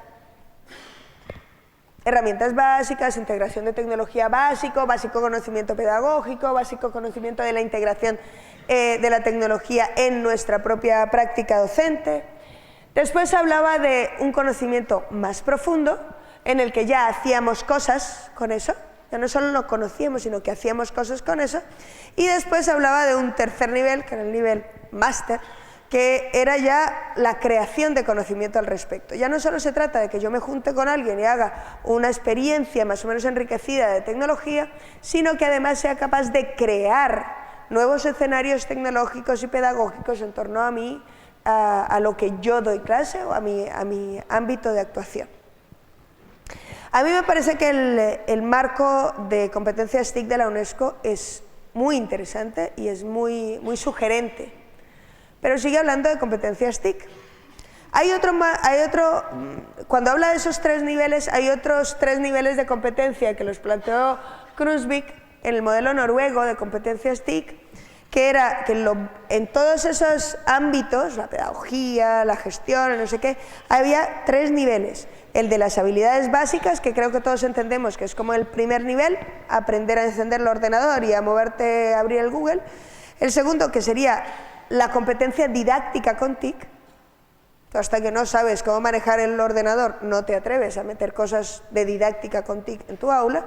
Y un tercero, que era estrategias de aprendizaje. Ya no se trata solo de que yo sea capaz de meter en mi modelo de enseñanza TIC, sino que además las integre dentro del proceso de aprendizaje de los alumnos. Cuidado, no siempre que yo meto cosas, eso es un básico, seguro que me vais a mirar con cara de eso lo sabemos, eso es obvio, pero no siempre que metemos cosas en nuestro modelo de enseñanza, eso tiene alguna traducción en el modelo de aprendizaje que movemos en clase. Hay más cosas que tienen que ver. Y además hay otro nivel de análisis, otro trabajo de análisis que hicimos desde la Universidad de Murcia, desde mi grupo de investigación. Decíamos que en todas las áreas de trabajo de un profe, nosotros en este caso estábamos hablando del profe universitario, que además tiene, además de la parte de clase y de la parte de gestión, tiene una parte de investigación, no solo de investigación-acción, que sería la que llevamos a cabo en las aulas de primaria y secundaria, sino de investigación en su campo, y que ahí también tendríamos que ver, pero eso no es el objeto, y que dentro de la competencia TIC habría 3 niveles, en los ámbitos que fuera. Un primer nivel, que es el mismo en casi todas, el dominio básico de las herramientas y de la fundamentación. El segundo es el diseño e implementación, que aquí coincidimos con Krumvik. Pero en un tercer nivel ponemos la posibilidad ya no solo de hacer cosas, sino de hacer cosas y convencer a otros y formar al que tengo al lado. Ya no solo se trata de que yo implemente en ese segundo nivel cosas con TIC en mi ámbito pedagógico, en mi ámbito de gestión, en mi ámbito de tal, sino que además sea capaz de ser reflexivo y de que mi análisis lleve a poder ayudar a otros y a tener una perspectiva más colectiva y más de comunidad que aprende con esas TIC. Todo esto son competencias digitales docentes. La cuestión es que, en todo caso, se sigue hablando de la docencia con TIC. Y hay un profe que se llama Jordi Adell, que hace poco, en una charla que dio en Menorca, decía que los profes estamos deslumbrados por la tecnología. Deslumbrados en el peor de los sentidos de la palabra. Los que conducís sabéis lo que es que alguien te venga con las largas, te haga unas largas delante de ti y te ciegue. Los profes estamos deslumbrados con las TIC. Debemos estar deslumbrados por las posibilidades pedagógicas de las TIC. Porque siempre estamos hablando de TIC y poco de pedagogía. Y aquí es cuando yo empiezo a darle vueltas y a pensar en que más que la docencia con TIC, ahora mismo el problema de la competencia digital docente es un problema de competencia docente, a secas. Ya no se trata... Cada vez que miramos todos estos marcos de competencia TIC y de alfabetización TIC lo vemos como muy de cerca, pero si tomamos un poco de distancia y vemos un poco el conjunto completo podríamos ver más cosas. Yo creo que si tomamos un pelín de distancia y vemos el cuadro desde lejos, podríamos ver más cosas que nos harían más preguntas a todos, a vosotros y a nosotros. Yo también cuando estudiaba la carrera, en Murcia tenemos unos cuantos profes de postín, aquí en Santiago también tenéis algunos de mucho postín, gente muy interesante en la universidad, y yo tuve la fortuna de ser alumna de Juan Manuel Escudero. Y Escudero hablaba de la profesión docente y nos hizo leer a Perrenou, un francés que habla sobre las 10 competencias básicas de la profesión docente. Está por ahí también la referencia, si lo queréis leer es muy muy interesante. Y también estuvimos leyendo una señora que se llama Teresinha Acevedo Ríos, que es una brasileña que hablaba también sobre la feliciudadanía y la labor de un docente. Y en general hablaban de la profesión, más que de la profesión, de la acción docente, como una acción, si los miramos todos en conjunto, hablaremos de una acción que tiene 3 perspectivas que son ineludibles cuando somos maestros o cuando somos profes. Una perspectiva técnica, una dimensión técnica, un profesor que debería ser experto en sus contenidos y en las metodologías propias de sus contenidos, y además que sería capaz de aprender de su propia práctica, de aprender con otros y de gestionar su formación. Aquí estoy hablando de docencia. Hablando mal y pronto, a pelo, sin nada más. El mismo docente que erais hace 30 años debería ser. Ese docente que investiga y actúa, investigación-acción en clase, que aprende de sus compañeros, que hace cosas, que hace proyectos, que sabe de qué va su tema y que domina la metodología de su tema. Pero hablamos de una dimensión ética y política. Es decir, un profesor, y en estos tiempos, y en otros, yo creo que siempre hay imperativos políticos, éticos y sociales tremendamente complejos que no dejan indiferente a un maestro, y menos a un maestro de enseñanza básica. ¿Por qué insisto tanto en lo de la enseñanza básica? Porque es la que tenemos todos, porque es la que se supone que queremos garantizarle a todo el mundo, porque es la que se supone que da el salario mínimo cultural a la gente. Y es un profe que tiene que tener, es conocedor y es sensible de esos imperativos sociales y éticos de su práctica y cómo su práctica influye en todo ese momento. Y en tercer lugar, habla de una dimensión social o estética, que es en la que hablamos de un profesor que es capaz de relacionarse positivamente con su alumnado. Y es capaz, con su alumnado y con su entorno, y es capaz de hacer que el alumnado, va a utilizar una metáfora, espero no verme atrapada en ella, florezca en él. Esas serían las tres dimensiones de la acción docente. La pregunta es, ¿y dónde meteríamos a las TIC? Actualmente, con el planteamiento que tenemos desde las facultades de educación, está en la parte metodológica, en la parte más técnica. De hecho, yo soy parte del Departamento de Didáctica y Organización Escolar. También hemos hecho una invención que a mí me parece muy, como declaración de principios me parece muy bien, pero creo que se nos queda en Constitución de la Pepa, mucha declaración de principio y después nada, que es la competencia transversal. La universidad tiene la competencia transversal de las TIC, entonces con la transversal de las TIC todo el mundo usa las TIC. ¿O no os pasa en los centros con las competencias transversales? Todo el mundo se supone que debería trabajar no sé qué competencia transversal. ¿Cuántos la trabajamos? Si pensamos en las TIC, yo cuando pienso en las TIC, ese cubo, que se queda como una representación muy interesante, me parece un azucarillo. Porque el mundo hoy en día no es el mundo con TIC y el mundo sin TIC. El mundo cuando quiero TIC y el mundo cuando no quiero TIC. El mundo es con TIC. Y si hablamos de la dimensión social o estética de ese intercambio con el alumno, de ese hacer que el alumno florezca de verdad, podríamos pensar en ellos sin un alumno sin las TIC. Cuando hablamos de los imperativos sociales, económicos y políticos de nuestro sistema y de nuestro momento actual, ¿podemos hablar de ellos sin TIC? Ya sé que cuando hablamos de metodología y de didáctica y de aprender con otros y de aprender de nuestra práctica y de investigación-acción, hablamos de TIC, pero es que de eso hemos estado hablando mucho tiempo, pero es que de lo otro tampoco podemos dejar hablar.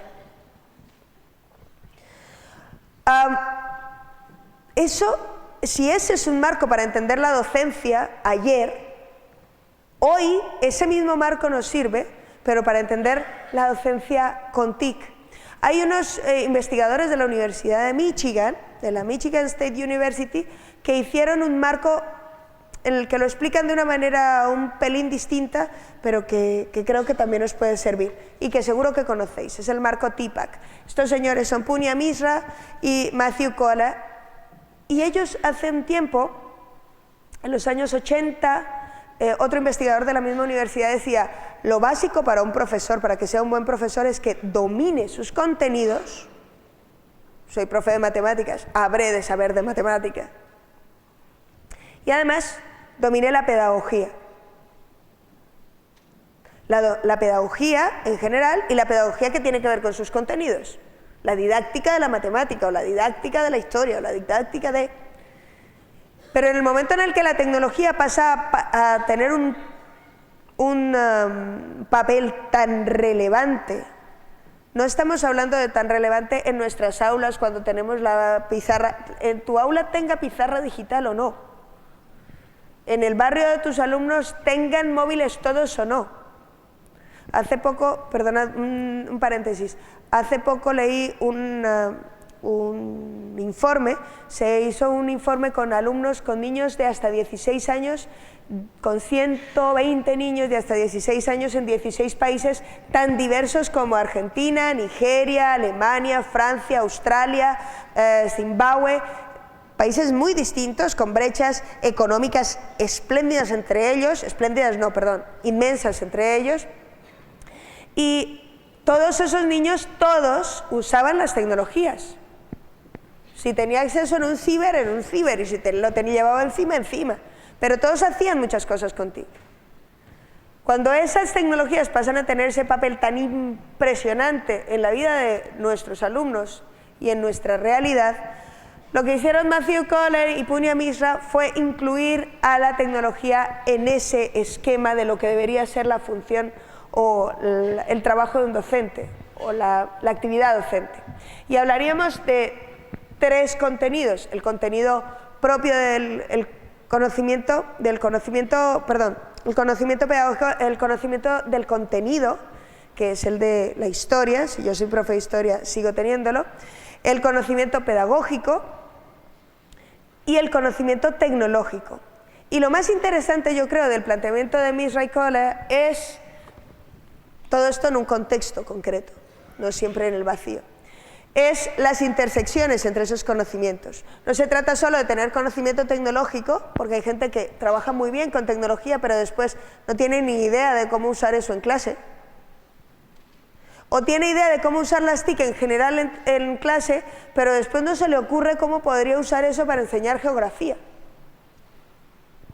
Falta de creatividad, hombre, o a lo mejor falta de ese pequeño conocimiento y de dar ese paso. El conocimiento pedagógico del contenido, que ya lo hablábamos antes, pero el conocimiento tecnológico pedagógico, cómo usar la tecnología para hacer cosas de pedagogía y el conocimiento tecnológico del contenido. En cualquier caso se trata de un marco en el que tenemos que encajar todas nuestras prácticas. Un marco que debería servirnos para mirar cómo es nuestra práctica, probablemente, o cómo es la práctica de otros. Y también un marco que nos debería servir para asomarnos y mirar la realidad, para intentar ver qué es lo que queremos o cómo nos gustaría que fueran nuestras prácticas. Pero en cualquier caso es un marco que tiene sentido en la docencia en general. No hablamos solo de una parte de la docencia. No os puedo dividir. Así como no tenemos una identidad no digital y una identidad digital, tenemos una identidad y en ella tenemos identidad digital, no hay una competencia docente y aparte nos echamos encima, si nos da la gana, el accesorio de la competencia digital docente.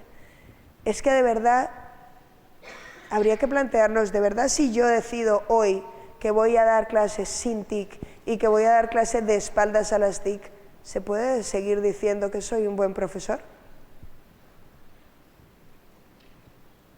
Es que ese discurso yo lo he oído mucho. Bueno, Linda, pero es que fíjate, yo es un profesor excelente de historia, perdonadme los profes de historia, si me meto con vosotros mucho, pero he tenido grandes profesores de historia. Un profesor de historia que es estupendo, pero está de espaldas a las TIC y no pasa nada. ¿Cómo que no pasa nada? ¿De verdad la historia se puede construir de espaldas a las TIC hoy? Cuidado, es que somos los que formamos a las personas en su salario mínimo cultural. No solo les transferimos información a través de TIC, sino que les damos herramientas para ser ciudadanos de pleno derecho en el futuro. Estamos hablando, fijaos, estamos hablando de cuál es el derecho de nuestros estudiantes, cómo nos vemos nosotros, cuál es nuestra profesión. En el informe TALIS, que este es un informe de la OCDE ha venido a convertirse últimamente en nuestro Ministerio de Educación Mundial. Esto se está grabando, uy, perdón. Quería decir, la OCDE hizo un informe el año 2013 en el que participaron unos cuantos profes. En España participaron, mirad, casi 3.340 profes y 192 directores de 192 centros diferentes. Tenéis todo el informe ahí, tenéis todas las referencias. Y hubo un par de datos que me llamaron la atención. Fijaos, el 97% de los profesores españoles dijeron que estaban bien preparados para la profesión docente. Cuidado, en España también es verdad que el 97% del profesorado tiene formación docente. Pero aparte del dato de que la tenga, es el dato de que si le preguntas ¿cómo te sientes de preparado? Dice, yo estoy suficientemente preparado. Y es más, hay otro dato que me pareció muy curioso de 2013. De esos, solo el 14%, solo 14 personas de cada 100 decían que echaban de menos formación en el uso de tecnologías, tanto para la gestión del centro como para el aula. Y fijaos, es más, podríamos decir, ostras, qué bien, España ha avanzado un montón, porque en el año 2008 no eran muchísimos, pero eran 25 los que decían que querían formación con TIC. Y ahora son el 14, son 14. Bien. Podríamos decir, estamos bien preparados para las TIC, ¿no? Veo caras de incredulidad. Fijaos, lo que me pareció más curioso es este dato. Después les preguntaron cosas de metodología.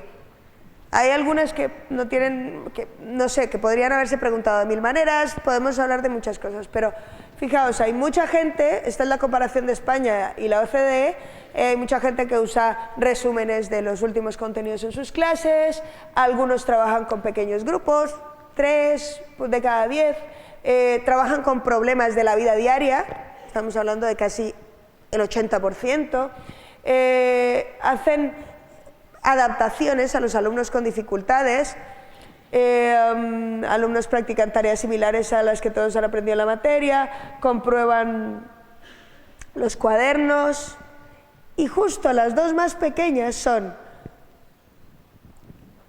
realizar proyectos, que estamos hablando de un 26%, y las TIC. Los alumnos emplean TIC para realizar proyectos. Entiendo que podrían incluir cualquiera de los anteriores. 37 dicen que sí. 37 de cada 100. Dicen que sí. Otra cosa es saber qué es lo que hacen. Pero 37 dicen que sí. ¿Qué pasa con el otro? Si estábamos hablando que solo el 14% le faltaba formación, hay un 86% que debería estar en condiciones. ¿Qué pasa? Que al otro 50%, 49%, las TIC que no le gustan, que ha decidido autónomamente no implementarlas, que las condiciones, seguramente las condiciones del centro, las condiciones de su profesión, la cantidad de horas que echa al día, lo que ha pasado con no sé qué, el recorte, el otro, el de más allá, hacen que la gente implemente más o menos cosas. Pero de verdad, si estamos tan preparados, ¿de verdad esa preparación se muestra en lo que hacemos? Vuelvo a insistir en una cosa, es que a nosotros nos pagan por enseñar y por educar. ¿Y qué significa? Aquí entonces tendríamos que dar un paso más atrás. Primero nos acercamos a alfabetización digital docente. Venga, un poquito más atrás. ¿Qué es ser docente? Más atrás, ¿qué significa educar? ¿Qué es para vosotros? ¿Cuál es el propósito de la educación para vosotros?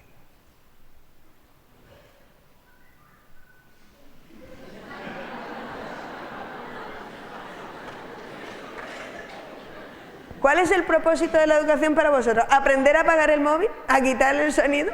Competencia digital, aprender a quitar el sonido al móvil. No, oye, lo del efecto de sonido en el silencio absoluto tiene su punto. Podría haber sido otro, pero bueno. ¿Cuál es el propósito de la educación para vosotros? Mirad, yo lo saqué otra vez de esta profe brasileña de la que os hablaba antes, que decía que hablaba de la feliz ciudadanía, a mí me gustó mucho. Para mí, y esto es para mí, personal, para Linda Castañeda, yo creo que educar a alguien es darle herramientas para que sea capaz de mirar el mundo con sus propios ojos y ser feliz en él. Si no hemos venido para ser felices, no sé a qué hemos venido. A ser feliz en él. A darle un salario mínimo cultural, para eso sirve la educación. Pero a ser feliz en el mundo, ¿en qué mundo? ¿En el mundo que viviste tú? ¿En el mundo en el que tú estudiaste la carrera? ¿En el mundo en el que te suena a ti que quieres vivir? No, es que a mí no me gustan las tecnologías, entonces yo paso de meter tecnología en mi aula. Perdona, ¿en serio? ¿Es que tú estás educando a tus estudiantes para vivir tu mundo y el mundo que tú quieres construirte? Me parece muy bien como decisión personal, como si quieres vivir debajo de una gran campana. Pero tus alumnos, es que tú les formas para vivir ellos su vida. Pues ya cuando salgan a la realidad, es que la escuela no es la realidad.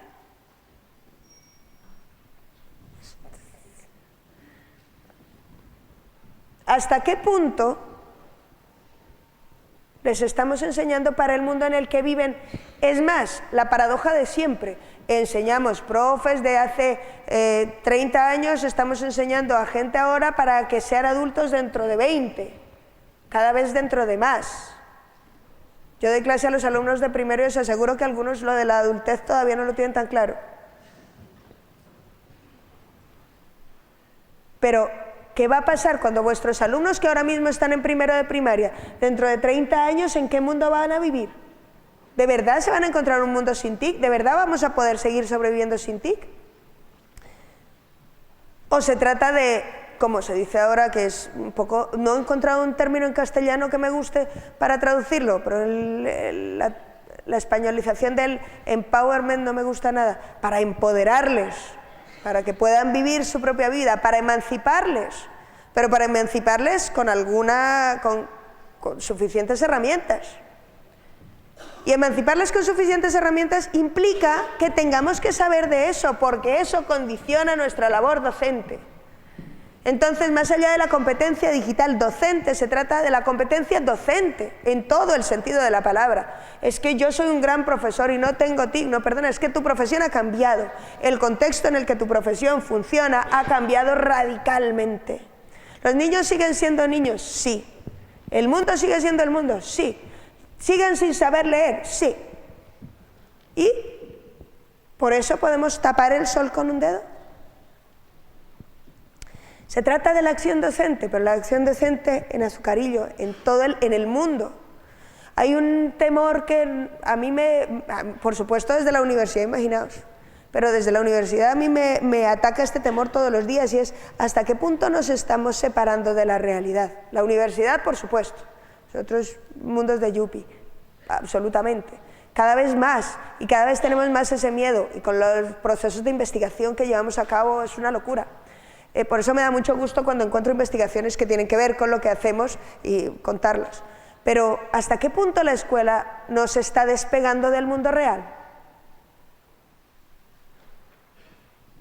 ¿Hasta qué punto nuestra acción docente nos está despegando del mundo real? Y podemos permitírnoslo.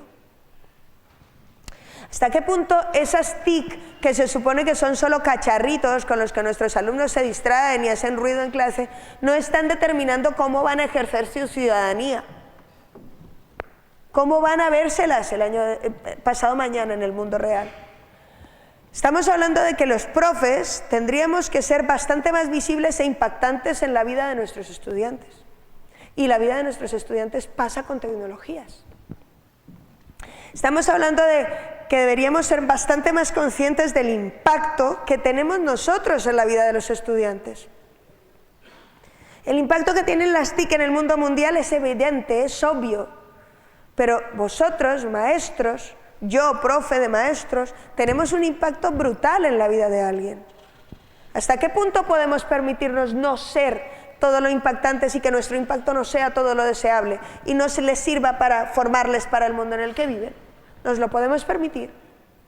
¿Hasta qué punto no podríamos nosotros, profesores, no deberíamos ser aprendices más emancipados? No se trata solo de que sepamos entrar al Twitter y tener una cuenta de Twitter y hablar con Manel y con Linda y con Jordi y con el otro, porque sepamos, sino hasta qué punto no somos capaces de decir, me hace falta aprender de esto, voy a por ello. Es que en el CAFI no me lo ofrecen como curso. ¿Cuánto hemos? Porque os aseguro que la situación en la docencia universitaria no es muy distinta. ¿Cuánto tiempo puedes dedicar a leer algo de lo que te interesa? ¿O le dedicas? De tu faena. ¿Cuán proactivo eres para formarte? Con las oportunidades de formación inmensas que tienes alrededor con las TIC. Estamos por las 7, ¿verdad? Menos, vale. Se trata no solo de que yo enseño, y ese es mi superpoder, como de que yo aprendo, y ese es mi superpoder también. Podemos, ¿hasta qué punto estamos pensando en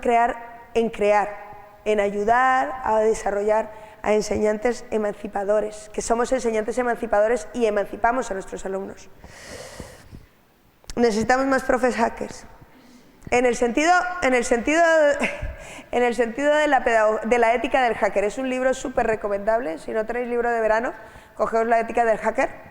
La ética del hacker es un libro de veranito. Es decir, es tranquilo, relajado, habla de cosas interesantes que vais a encontrar claramente relacionadas con lo que hacéis, porque si estáis aquí es porque sois un poco hackers. No tiene nada que ver con tecnologías ni con tape la cámara, no os van a dar nada de consejos de seguridad, es una cosa de filosofía. Porque no se trata de una cuestión de edad, se trata de que vivimos en unos tiempos en donde ya no podemos decidir si visitar o residir en Internet. Hubo un tiempo en el que había gente que visitaba la red y decía, pues yo quiero ahora, necesito una presentación para hacer no sé cuántas, me voy a la red, mi caja de herramientas. Los tiempos de la mochila digital. La mochila digital era algo en donde yo llevaba las herramientas TIC que usaba de vez en cuando. Tú te dejabas la mochila digital cuando querías y te ibas. El problema es que hoy en día, o la ventaja, o el ecosistema en el que nos encontramos, es un ecosistema en donde las TIC están en todas partes, de unas formas u otras. A lo mejor ya no tenemos un aula de informática súper bien conectada, pero tenemos alumnos que tienen móviles, están prohibidos. O tenemos unas tabletas que hacen no sé qué. Vosotros ahora mismo podéis acceder desde el móvil a un montón de cosas que podemos hacer. Y eso debería hacernos pensar de forma distinta. Ya no se trata de que yo vaya a ese sitio, esté un poquito y después vuelva, sino que eso, las TIC, forman parte integral de donde estoy. Aunque mi casa no tenga, no puedes ni comprar el pan sin TIC. Porque la forma en la que se compra la harina, no sé qué, ahí todo está bañado. Y deberíamos pensar en ellos como residentes. Mis estudiantes dejaron de responder, esta es una peli que la cuento siempre, pero yo siempre les preguntaba a mis estudiantes de primero, yo antes tenía estudiantes de tercero, siempre les preguntaba ¿cuántas horas pasáis en Internet? Así como hice al principio un poquito de ¿quién tiene móvil aquí? ¿Quién no tiene? Pues les preguntaba ¿cuántas horas pasáis en Internet? Y les preguntaba pues por horquillas. Menos de una hora, entre 1 y 3 horas, 3 horas, y de pronto hace 4 años, el primer año que viniste tú a hacer el taller de los dinosaurios, Manel, ese año les pregunté y uno de mis alumnos levantó la mano y me dijo, incontables. Claro, como que incontables. Estamos hablando de hace 4 años. Eso significa que los planes de datos empezaban. Y él tenía un plan de datos. Me dijo, es que yo llevo el móvil en el bolsillo y aquí cada vez que hago así, pues estoy en Internet. ¿Cuántas horas pasas en Internet? Incontables. En realidad tú estás en Internet también. Como yo estoy aquí, estoy en Internet. ¿Cuántas veces respondo? Pues mira, yo estoy en España, pero no le respondo a todos los españoles.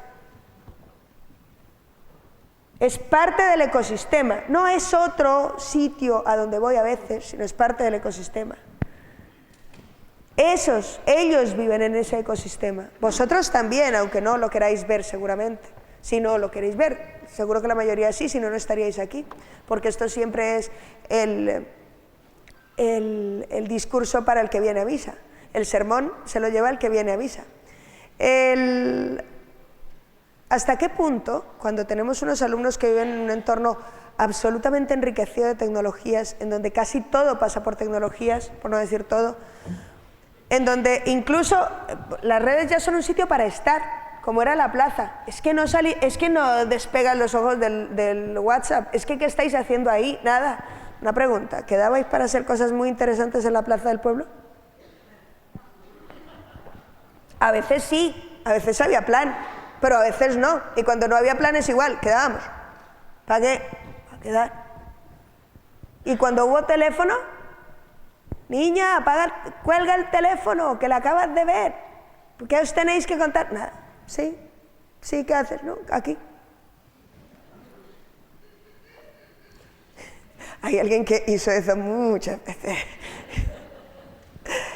¿Hasta qué punto, si esa gente que es tremendamente talentosa como lo somos, yo no creo que la generación de hoy sea más talentosa por tener más TIC. Yo no creo que la generación de hoy esté más preparada para usar las TIC que los de antes. Simplemente las tienen, viven en ese contexto. ¿Hasta qué punto, si seguimos hablando de la profesión docente sin TIC, no estamos hablando de la ciencia ficción? Y los alumnos esperarán a salir a la calle para conocer cómo vivir. Porque la ciencia ficción pasa en el cole, que es donde no pasa nada de lo que pasa en realidad. Alumnos a los que deberíamos poder intentar prepararles para estar siempre preparados para aprender. No tanto preparados para que alguien les diga, ahora, aprended, sino que fueran capaces de notar, de aprovechar las oportunidades de aprendizaje. Con lo de los nativos y los inmigrantes digitales yo tengo una pega siempre, y es que los nativos, yo nací en Colombia, hace incontables cantidades de años. Yo nací en Colombia y siempre pienso en los nativos digitales como los nativos americanos. No voy a entrar en demasiado profundidad porque no es menester entrar en un debate de nada por el estilo, pero cuando llegaron, imaginaos los españoles que llegaron allí, la hambruna que había aquí, guerra, pueblo con millones de impuestos y tal, llegar allí después de un viaje como el que llegaron, además todos los que habían salido de donde habían salido, y se encuentran allí con un sitio exótico, lleno de comida, oro, agua, piedras preciosas. Claro, eso era espectacular. ¿Y qué hacían los nativos con el oro y las piedras preciosas? Se bañaban en oro y se tiraban a la laguna de Guatavita. ¿Qué hacen nuestros alumnos? Nosotros estábamos deseando tener libertad de expresión y sitios donde contar cosas interesantes y donde leer de todo el mundo y poder acceder a todas las bibliotecas del mundo mundial, y ahora nuestros alumnos tienen esa oportunidad y ¿qué hacen? Se bañan en información y se lanzan al Twitter a hablar de mujeres, hombres y viceversa. Los nativos digitales, por ser nativos, no usan mejor las tecnologías. De hecho, viven en un momento de oportunidades para aprender que solo los que no las hemos tenido somos capaces de verlas, y que son parte de vuestra competencia docente. Y son parte de la competencia digital docente también.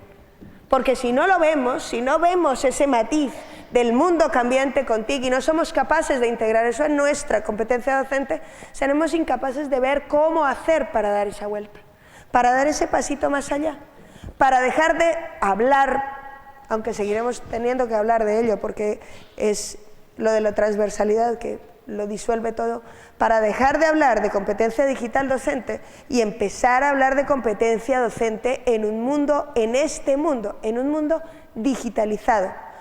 Evidentemente no lo tenéis que hacer solos, la guerra no la tenéis que hacer solos y vosotros y cada uno.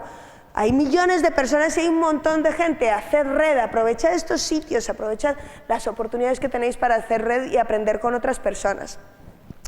Otra escuela sí es posible y solo será posible gracias a vosotros, porque ha habido, mirad, en los años 80 hubo un montón de investigaciones en torno a tecnología educativa en la que se analizaban, son los estudios clásicos de Clark, en las que se analizaba cómo influía cada uno de los medios en un aula de clase, y se decía que si algo influía, era el profesor.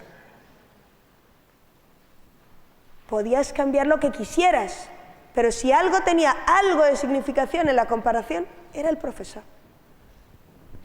Está en vuestras manos, lo podéis hacer, animaos, sentid, recordad que no se trata de hacer otra cosa más, sino de que esa competencia docente, eso que os hace sentir orgullosos de ser buenos profes, porque estoy convencido de que todos pensáis que sois buenos profes, y estoy segura de que lo sois, incluye también al mundo digitalizado en el que vivís, porque no sois profesores en el vacío, sois profesores de ellos. Y para ellos tendríamos que hacer el cambio. Y para ellos tendríamos que ser más competentes como profesores y como docentes. Y nada más, muchísimas gracias. Gracias por estar aquí y gracias por haber aguantado.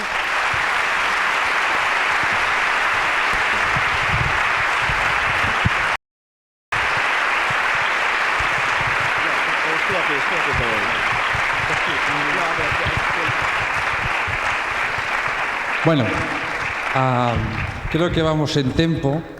Moitísimas gracias, Linda.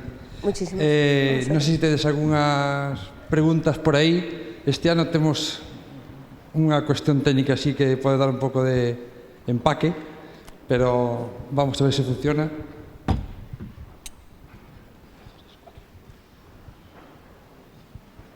Alguén quere realizar unha pequena pregunta a Linda? Aínda que non sea pequena pregunta. Unha gran pregunta.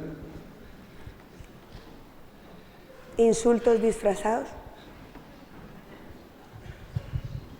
Non sei se non hai ninguna pregunta. Eu teño unha. ¿Tú tienes una? Yo sí. Uy, qué miedo das. La tengo por aquí. Ya las tengo preparadas, no te creas. Esta no.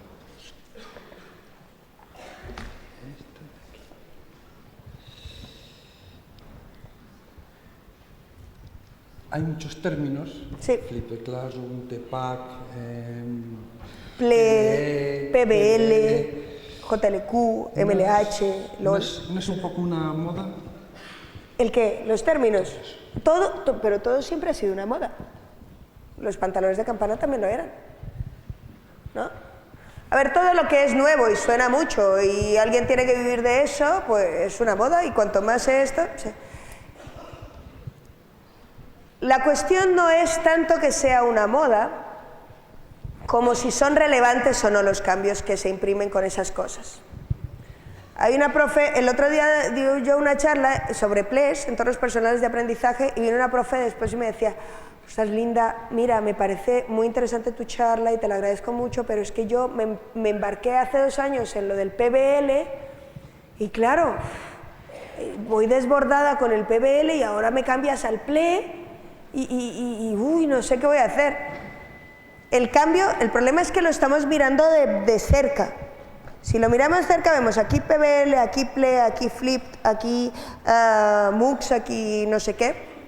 Pero si tomamos un poquito de distancia, veremos que el gran cambio es más grande, que tiene que ver con perspectivas de cómo entendemos qué significa enseñar, qué significa aprender, qué merece la pena ser aprendido y qué merece la pena ser enseñado, y con eso sacar el mayor provecho posible de las tecnologías que tenemos encima. Para todo eso. Y eso incluye cosas como PLE, cosas como FLIP, cosas como PBLs. En el caso de PLE, estamos hablando de perspectivas para mirar. Algunos de ellos deberíais, por echarle un vistazo, solo por que os dé otra perspectiva. En algunos casos, si leéis cosas sobre PLEs o sobre PBLs, a lo mejor no os cambian radicalmente lo que hacéis, porque a lo mejor ya lo hacéis. Pero sí os da otra perspectiva para mirar. Yo creo que las modas siempre están bien. Bueno, hombre, está bien ir a la moda. Siempre que no seas una fashion victim, siempre que no mueras para poder estar en la moda y siempre que adaptes la moda a lo que te sienta mejor o peor, si seguimos utilizando la metáfora de la moda. ¿Era eso? Sí. Bueno, no sé si te una pregunta. Sí. Por allí tenemos un señor que se anima. Vamos a hablar de moda hace poco, ¿eh?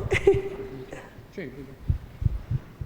Hoxe temos unha pantalla que vai salir por ali, non sei por onde o compañeiro. Pero vou por aquí. Esto me desanima a la gente a hacer preguntas. Aquí delante ya no quieren. Dime. Sí, mira, Hola. Aquí decía, competencia digital, aquella que permite hacer frente a los problemas relacionados con la sociedad del conocimiento.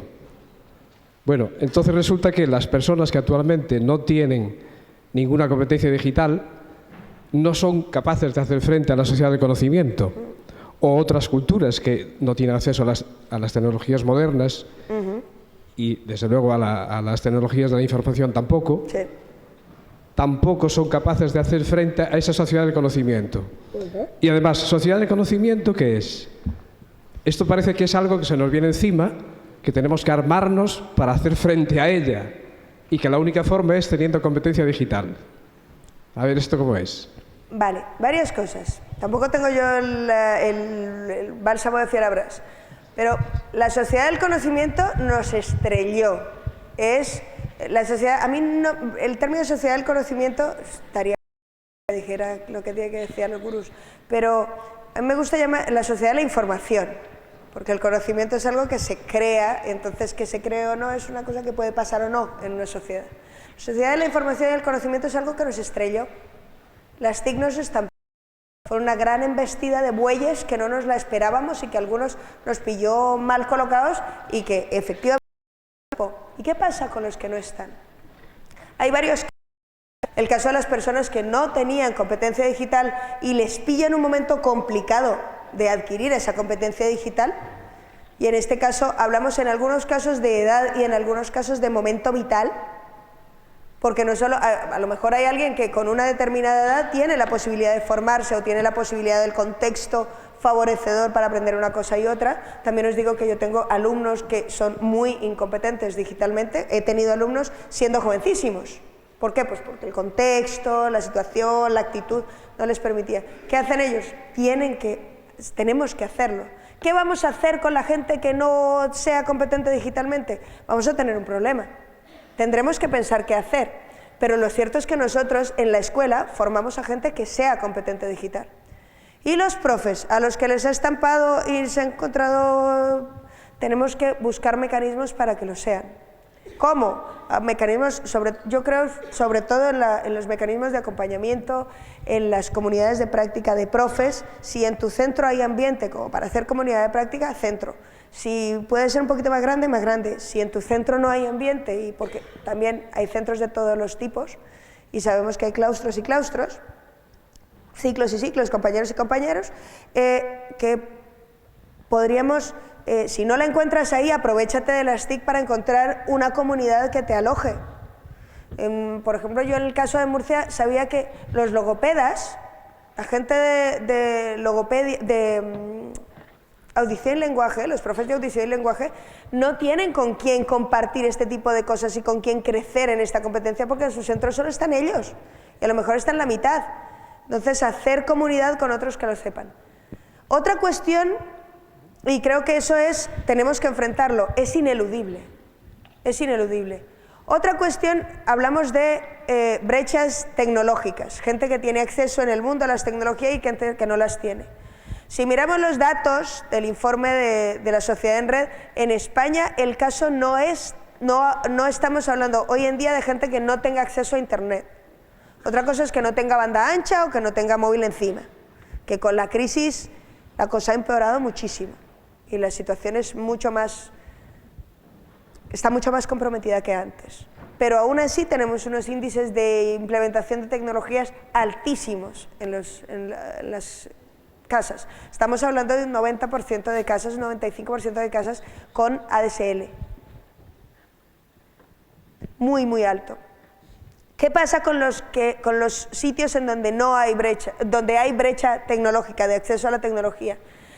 Normalmente coincide con que no son solo brecha tecnológica, también hay un montón de brechas de tipo cultural, de tipo social, de tipo... En Corea del Sur, ¿por qué no se accede a la tecnología de la misma manera? Porque las mujeres en determinados países donde hay buen acceso a tecnología no acceden igual que otros. Porque hay un montón de brechas que tienen que ver con la formación, con la edad, con la cultura, y que deberíamos intentar seguir salvándolas. Porque cuando tenemos acceso, y por eso refería yo el informe este, que no está ahí metido en la presentación, es un informe que se llama Child Rights en ICT, Derechos de los Niños y Tecnología, y Social Media, creo que es. Si me lo preguntáis por el Twitter os mando la referencia. Pero hicieron un estudio con niños de sitios en donde hay muy poca cobertura o donde hay muy poco acceso a internet en las casas. Ya os digo, Nigeria, Senegal y otros sitios donde había muy alto nivel, pues Francia, Alemania, otros sitios intermedios, Argentina, otros países en vías de desarrollo y demás. Y lo cierto es que al final los niños que acceden hacen las mismas cosas, crean, se relacionan, buscan, reinterpretan el mundo. Y la conclusión de esos informes, que además es una conclusión que la UNESCO hace suya, es que el acceso a la tecnología aumenta las posibilidades de los niños de tener todos sus derechos. Los derechos fundamentales de los niños, si les damos tecnología o si tienen acceso a la tecnología, tienen más. Las brechas están, tenemos que seguir salvándolas. Nuestra misión es salvarlas. La educación es nuestra forma de salvar esas brechas. La educación es nuestro mecanismo para intentar salvar las brechas que no podemos salvar, como la económica, que nosotros, ¿cuánto podéis hacer vosotros por la economía del mundo? Bueno, con el voto se puede hacer una que otra cosa, pero todo dejo ahí. Pero aparte, como maestro día a día, ¿qué podemos hacer? Pues intentar que la educación sirva para salvar esas brechas. No sé si he respondido o no, si he dado algún pie en donde querías. Vale, gracias. Bueno, creo que vamos a dar paso al siguiente bloque, ¿no? Si non hai ninguna pregunta máis. Me lo preguntáis en la... Pues mira, si antes os digo, antes aparece outra persona. Vamos muy tarde. Bueno, a mí me sorprendió ver en internet un vídeo en YouTube en el que Isaac Asimov, hace ya muchos años, ya ha muerto antes de que apareciera internet, ya hablaba de las posibilidades pedagógicas de los medios informáticos. Sí, soy yo. Pero no solamente se trata de medios informáticos. Yo recuerdo cuando estudiaba en la universidad que me pasé 3 meses copiando apuntes sobre el uso del microscopio. Y luego me hacían un examen que era muy difícil, en el cual tenía que explicar cómo se utilizaba el microscopio. Cuando me pusieron el microscopio, el examen lo aprobé, pero cuando me pusieron el microscopio delante, le tenía pánico. Claro. Luego también hay una frase que me quedó de lo que es enseñar o educar.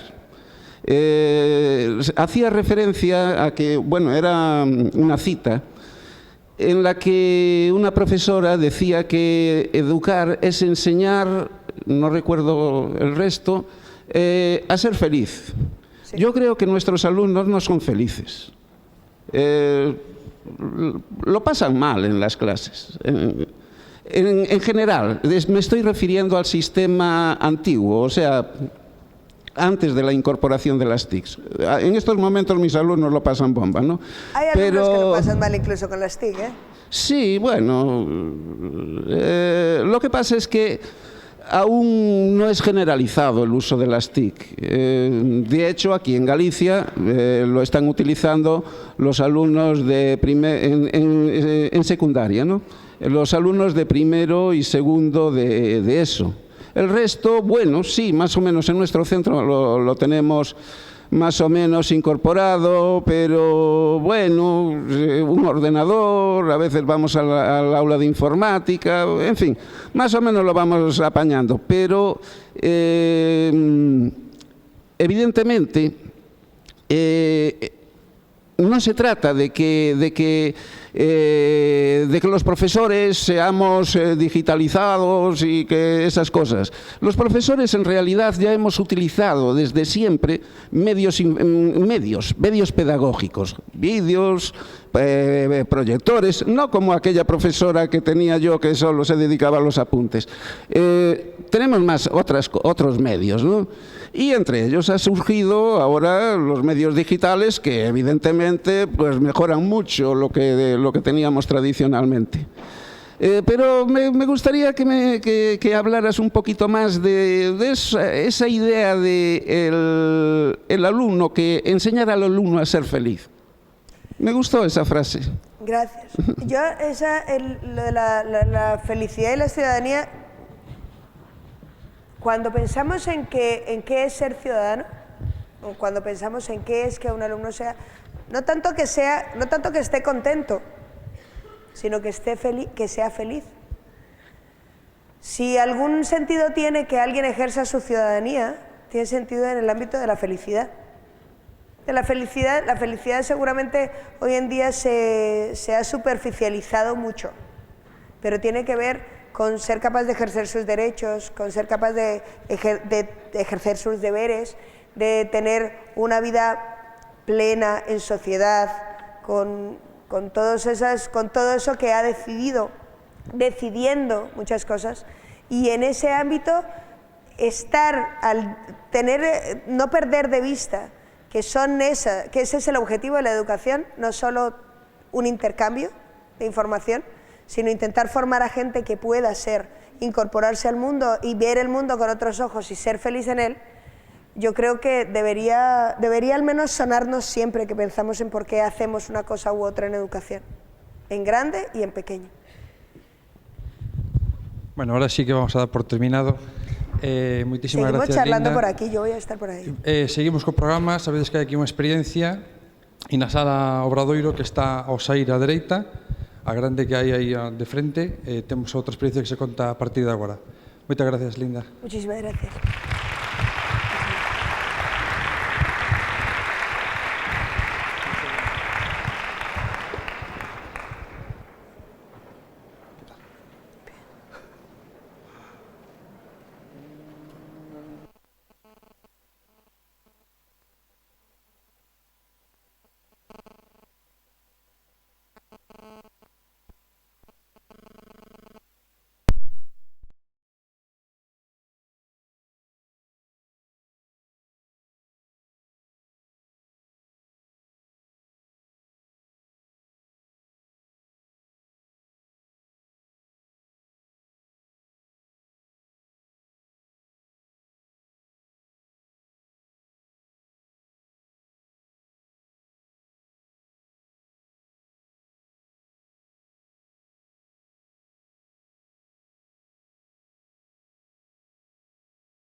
Bueno, imos continuar. Boas tardes a todos. Imos continuar con unha das experiencias. Os imos falar do proxecto Escornabot, de acordo? É un proxecto de robótica, é unha iniciativa que parte de unha asociación na que participan, pois temos por un lado a Tucho Méndez, que é profe de secundaria, pero participa nesta asociación que desenvolve, digamos, robots aplicados á educación. Concretamente, o que vamos a tratar de que nos amosen tanto el como a compañeira de educación infantil, María Pausa, é a súa experiencia na Escola de Educación Infantil de Barrio Novo, en Coruña, e imos ver que aplicacións teñen estes pequenos, vamos a chamar xoguetes, porque, sen dúbida, despois ides poder probalos mañá, que vai haber un mostrador fora e xogar con eles, pero vamos a ver as súas aplicacións dentro do que é unha aula de educación infantil. De acordo? Bueno, pois, cando querades, Tucho, María. Hola, boas tardes, gracias por vir. A verdad que me esperaba así algo máis pequeno e con menos xente, entón, se me vedes sudar compulsivamente, a culpa é vosa, vale? Como vos comentou Marcos, bueno, veño presentar o proxecto Escornabot, que é un proxecto de robótica infantil. A Berta, antes de empezar a falar do proxecto, pois, eu falarei do que máis ou menos é o proxecto e o robot, e María será a que vos fale máis da aplicación didáctica. Vos poño un pouco en situación. Este proxecto nace, como dixeron, pois dentro dunha asociación que se chama Bricolabs en Coruña, que, como asociación que se caracteriza porque ten xente, vale, así como a maioría, estamos centrados sobre todo nos cacharros, vale, nos gustan os cacharros. Ahora, nos gustan dunha maneira particular, non é que seamos uns tecnófilos de que o que facemos sexa ver cal é o que ten o mellor teléfono, o ordenador máis potente ou tal, sino que o que nos gusta dos cacharros é isto, é facelos nos mismos, vale? Entón, non sei moi ben porque nos gusta tanto facer iso, pero sospeito que unha razón poderosa se explica con esta imaxe. Se eu agora preguntase de quen é este cadro que aparece na imaxe, eu me imagino que a maioría de vos está despensando en Van Gogh, non? E dices ti, pois claro que é de Van Gogh. Sin embargo, en realidad o cadro é dun tío que se llama Yatsuhiro Matsuda, que foi o que o comprou. Entón, de quen é o cadro? De quen é algo cando ti o creas, vale? O obxecto, o millor, é meu ou non, pero cando ti, se o compro, pero se o fago, hai unha sensación de propiedade, de autoría, que é moi importante para nós, e creo que para calquera, e que supoño que é un dos motores que nos fai facer as cousas que facemos.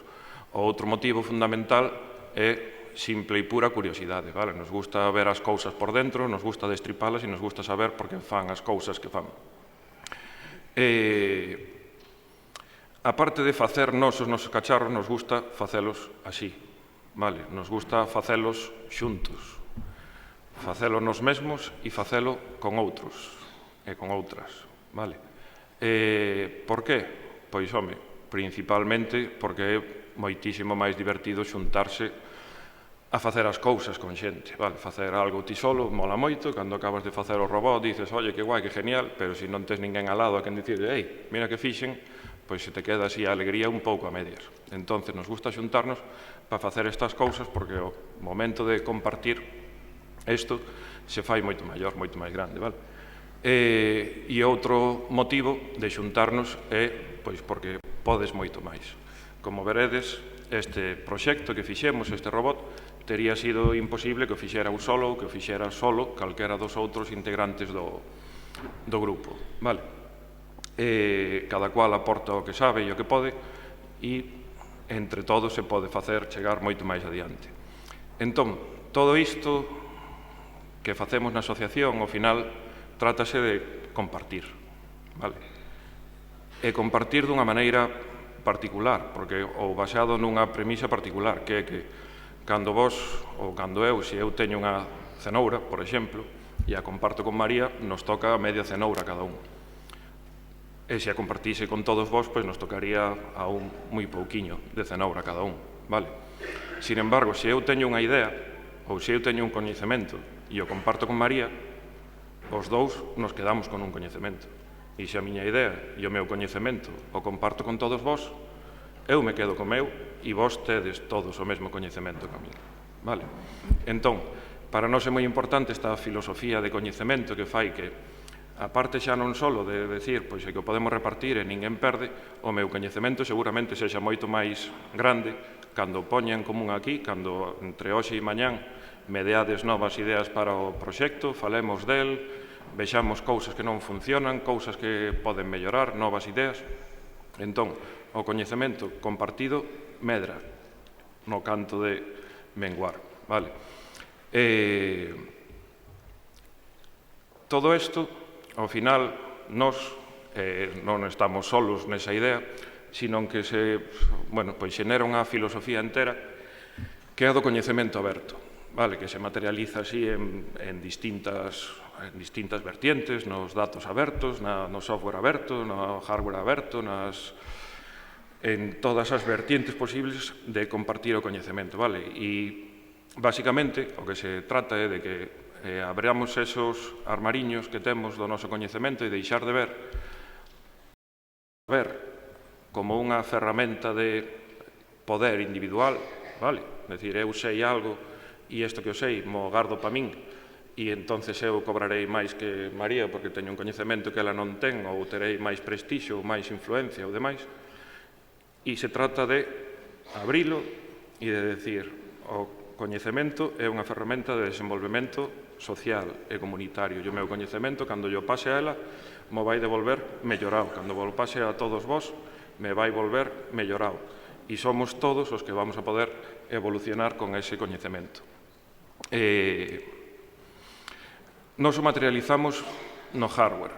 Vale? O hardware son as cousas tangibles. Entón, hardware libre ou hardware aberto vou non ler. Eu lle riño os meus alumnos e me len as presentacións, pero eu espero que vos non me riñades por facer isto.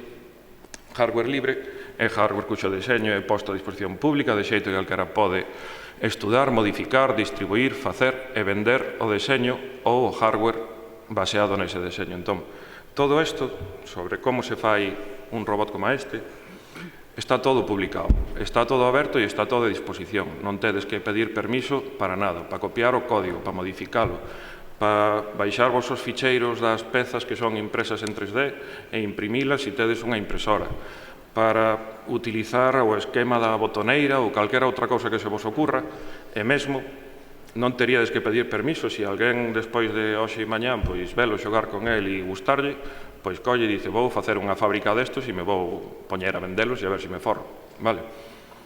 Se vos forrades, pois acordádevos de nós así un pouco, ainda que sea, vale, unhas cañas ou algo, pero a realidade, a idea é esa, vale? Isto todo está aí, publicado, con guías de montaxe, con todo o que nós intentamos facer para que realmente sexa un proxecto que sexa da comunidade, que sexa de todos vós e que sexa replicable, vale? Entón, esta filosofía do hardware libre dalle un pouco a volta ás cousas, eu creo, vale? Dalle un pouco a volta á relación habitual entre obxecto e coñecemento. Normalmente compramos un obxecto, vale? Na industria tradicional tecnolóxica comprase o obxecto e o tes o obxecto, pero como se te rompa non o podes reparar ti, ni se queres saber que vai por dentro non é xa que non poidas ou que non saibas, é que eles non queren que vexa o que hai dentro. Entón, digamos que te dan o obxecto, pero todo o que vai por detrás del nunca o tes. Sen embargo, a filosofía do hardware libre consiste en darlle a volta. Isto é, pois, a antítesis. Queredes o obxecto? Pois non podedes, non se, quero dicir, non o vendemos. Así feito, tal cual está, non o vendemos. Nin temos pensado facelo así de momento. Sin embargo, o coñecemento todo está a vosa disposición. A potencia para facelo, o poder de facelo, o tedes xa, vale? Porque é cuestión de, bueno, dedicarlle aí un tempo, leerse unhas cousas, perderlle o medo e poñerse a facelo. O obxecto igual non, pero todo o que hai por detrás, que é o que a nos pone, vale? Todo eso xa o tedes, vale? Eu creo que para nós, que somos traballadores e traballadoras do coñecemento, esta é unha filosofía que temos que valorar, vale? Porque antepoñer unha cousa ou outra, para nós que nos dedicamos a eso, debería de ser importante, creo eu. Que vai aquí? Nada, estos son así algúns dos cacharros que facemos na asociación, cuadricópteros, segadoras autónomas así feitas na casa, impresoras 3D, que mañá veredes unha tamén a traeremos, que é coa que podemos facer pois robots como ese que aparece aí, que é así unha especie de monstro de moitísimos, de 6 patas e moitos robots e moitos motores que dá un pouco de medo, ou robotiños como o noso Escornabot, que vai moito máis despaciño e é moito máis humilde, pero, bueno, pasiño a pasiño, cuadrícula a cuadrícula, pensamos que vai chegando así ao seu destino. Entón, falo vos do proxecto. O proxecto Escornabot, este é o logo que nos fixo aí un tío que non coñecíamos de nada, ten dúas vertientes, dúas partes. Unha é o robot, vale? Entón, o robot naceu un día que eu fun aí, non creo que deades visto o tamaño, o 5 de marzo. Fun a unhas charlas de robótica infantil e coñecín a este robot, non? O Bibot. Entón, eu fun ali, presentaron o Bibot, falaron del e tal, e, bueno, pois é un robotiño que non sei se apreciades máis ou menos na pantalla, se pon sobre unha cuadrícula, ten 4 teclas de movimento, e entonces pois vai avanzando de cuadrícula en cuadrícula, unha hacia diante, unha hacia detrás, un xiro de 90 grados, ou un xiro de 90 grados no outro sentido, e con esos movimentos o neno ten que programalos con botóns, pensar que é o que quere facer, e o robot cumplirá despois as súas ordes. Así traballará, pois, bueno, un pouco a que a lateralidade, a memoria, así a pensar así a longo prazo, planificar e demais, e tamén aprenderá, en teoría, robótica. Que pasaba? Que a nos esta filosofía, claro, vimos ao robot e dixemos, oye, pois sí, está moi ben, fallo que ten que facer, pero claro, de todo, o sea, é todo o contrario do que nos gusta, é pechado de todo, non podes ver nada do que hai dentro, vale? Ten unha súa carcasiña, non lleves os cables, non lleves as tripas. É pechado tamén a nivel de plantexamento, é dicir, non podes saber o que hai dentro, non está publicado, non hai ningún sitio onde ti poidas ver como se fai, o que ten dentro, nin nada. Despois, non digo que non o valga, pero ten un coste elevado, son uns 80 euros, non? Mais ou menos, cada robot son uns 80 euros. Isto para nós, claro, pois non nos gustaba, porque fai un pouco que facer robótica nun colexio, ou en donde sea, nos dá a impresión de que iso facía que ti poidas ou non poidas facer robótica depende máis de si tes cartos que de si tes ganas. Si tes cartos, ainda que non teñas moitas ganas de gastar tempo pensando niso, pois compras o robótica no teu colexio. O teu colexio é un cole dos que fan robótica. Pero se non tes cartos, ainda que teñas moitas ganas, te quedas sin o Bibot, vale? Porque non tes outra maneira de acceder a ele. Entón dixemos, vamos a ver se podemos darlle unha volta e empezamos así a nosa particular gesta de destrucción del Bibot. Non queremos destruílo, creo que podemos vivir en paz relativa. Entón, todo isto empezou, pois, como vedes, con unha cutrada pinchada nunha tapa de libro recortada. Empecei no eu. Claro, eu son profe de tecnoloxía e sei 4 cousas que me fan falta para dar clase, pero me quedo corto enseguida. Pero a forza da asociación foi que enseguida comentei yo a un rapaz, a Rafa Couto, Caligari, que tedes aí o Twitter, que é programador e que programa cousas destas así profesionalmente. E encantou o proxecto, lle pareceu así, dixo, oye, genial, me encanta, comparte a filosofía aberta, e dice, eu tamén quero participar nisto. E nunha tarde desarrolloulle un código que fixo que xa máis ou menos fora indo, pero todavía tiñamos aí a cutrada esa de cartón. Despois conseguimos implicar a outro compañeiro, que se chama Xoan Sampaíño, que creo que virá mañán, e sacamos esta primeira versión un pouco funcional, cambiamos unhas cousas que non funcionaban de electrónica e xa empezou con algunha peza impresa e fixemos un prototipo que conseguimos que andivera máis ou menos como nos queríamos. De aí seguimos diseñando e chegamos a esta outra versión, que é esa que tedes aí na foto, vale?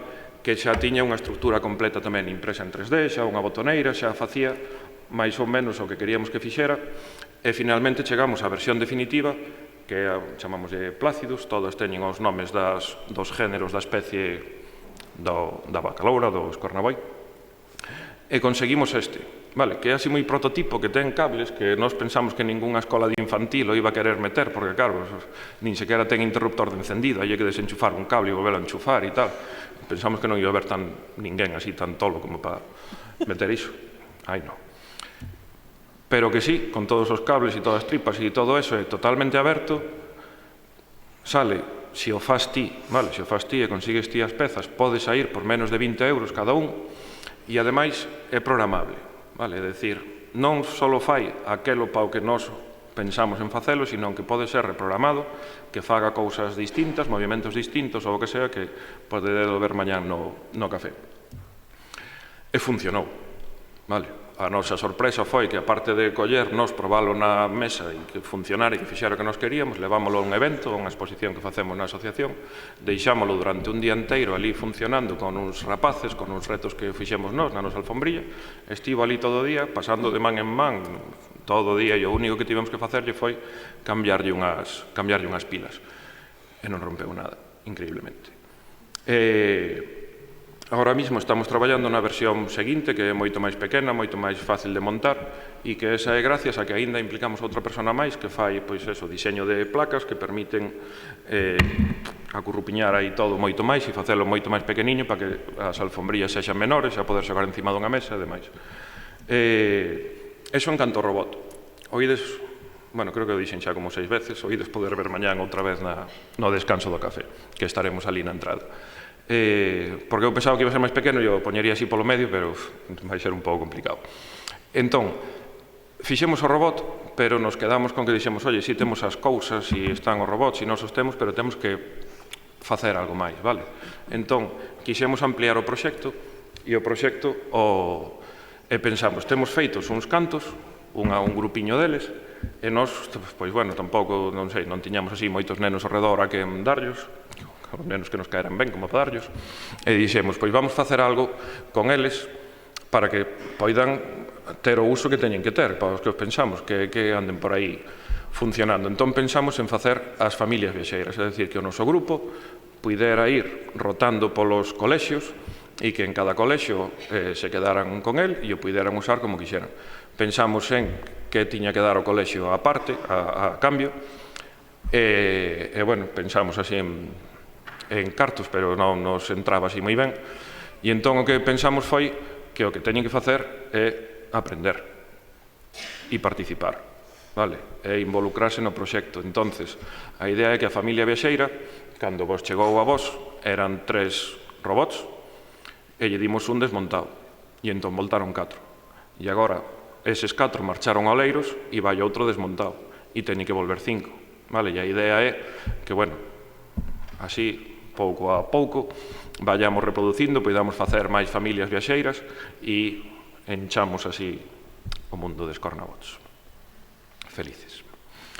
Entón, isto é Xoán ensinando ali na escola de María, e despois outra iniciativa que fixemos tamén foi a xornada escornabótida, que calquero, bueno, isto é así unha chorradilla, que Escornabot, o propio Escornabot Cervus, o original, asina un certificado a aquelas asociacións ou grupo de xente que se xunten un día para montar unha serie de escornabots que despois queden a disposición dos nenos e nenas en algún sitio público, vale? Por exemplo, nós, esta é a primeira xornada escornabótida da historia e a última, bueno, a última de momento, espero que despois desta haxa máis, que nos xuntamos aos da asociación e montamos 3 escornabots que quedaron na Domus para que a partir de agora os nenos que vayan a Domus teñan tamén un recuncho ali onde xogar con escornabots.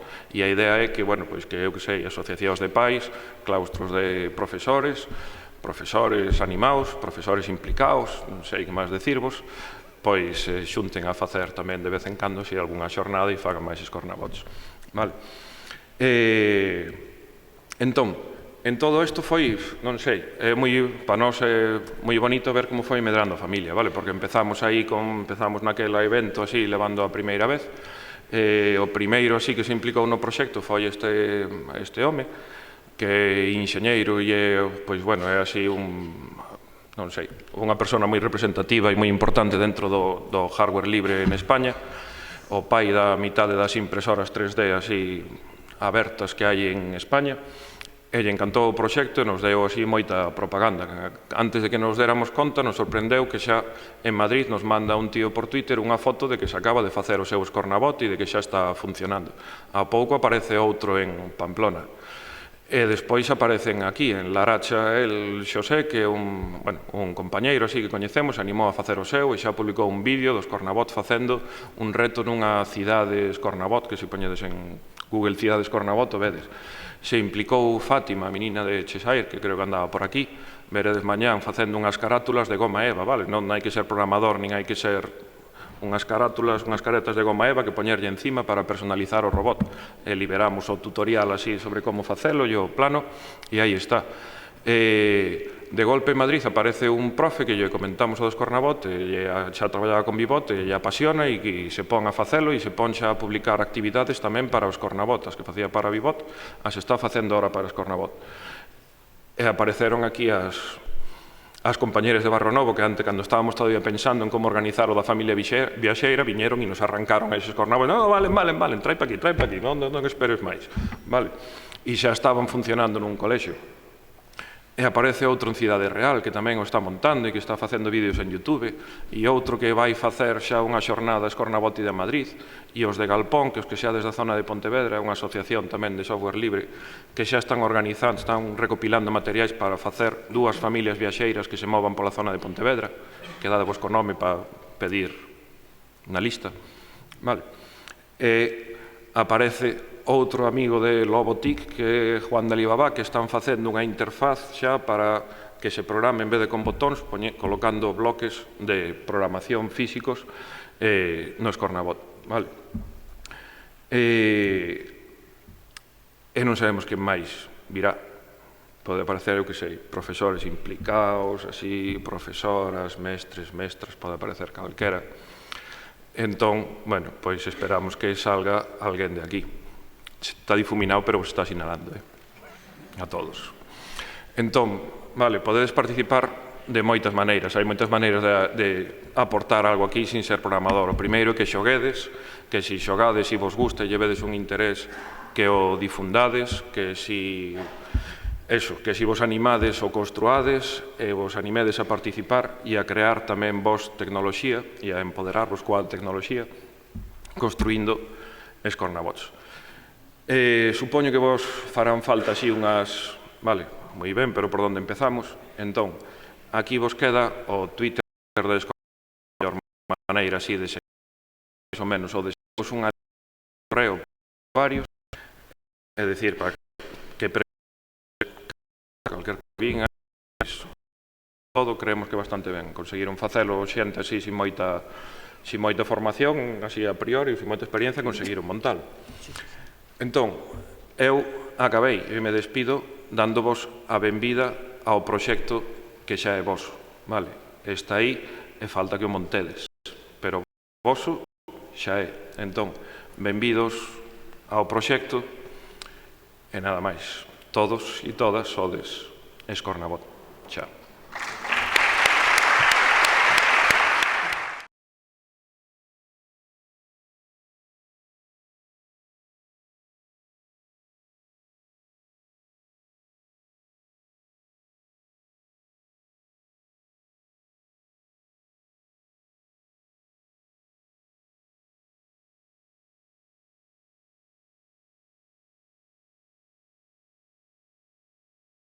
Traballo na escola de Barrio Novo, en Pastoriza, en Arteixo.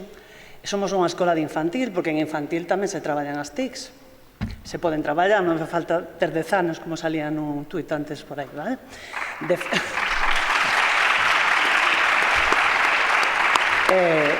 De feito, creo que se deben empezar a traballar aí, vale?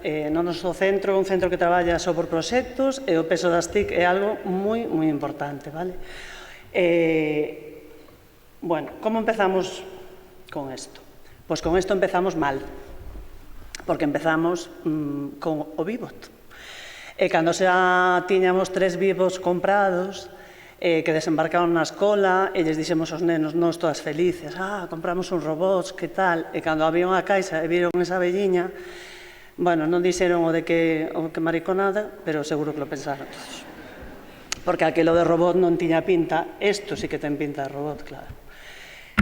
De todas maneiras, co Vivot tamén traballaron, pero o problema do Vivot é o que dixo Tucho antes, que é algo pechado. Só ten o que ten e de aí non pode sair.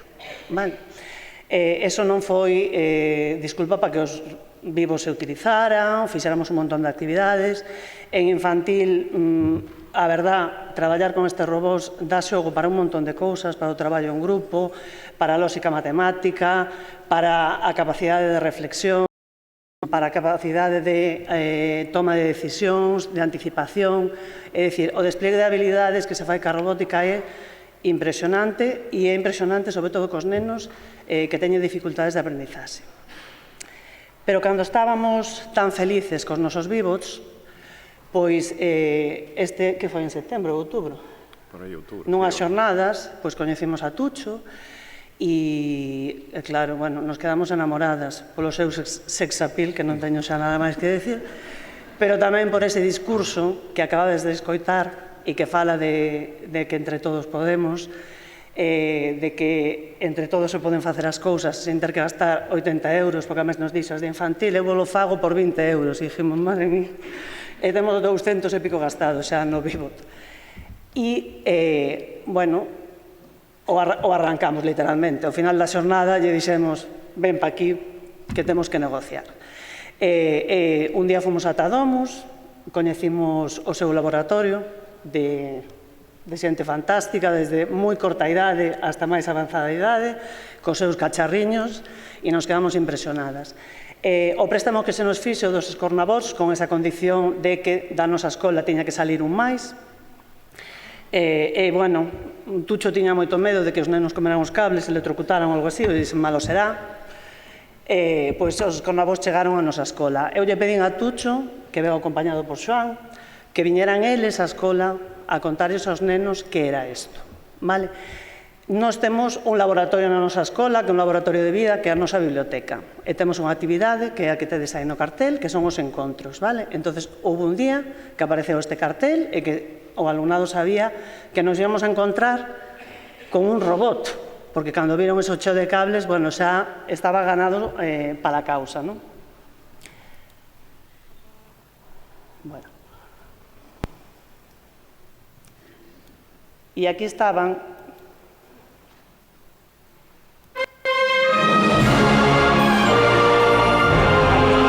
Xoán unha mañá contándolles aos nenos que cada un temos un superpoder co cual xa os 66 pares de ollos quedaron así fijos en Tucho, e que se xuntábamos esos superpoderes que se podían chegar a facer cousas fantásticas, cada un sabíamos facer algo, pero se non hai persoas de gracias a Dios cada vez se van apasionando máis.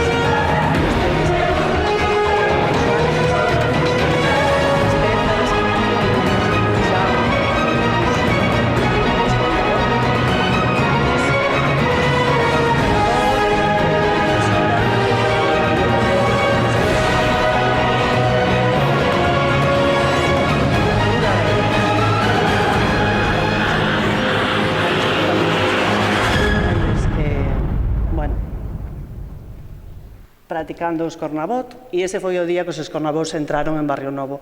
Claro, o ver isto con cables, con luces, con pinchos, o Vivot xa pasou a historia. Ahora non, porque xa non temos os escornabots, pero xa a competencia non había xa por onde coller.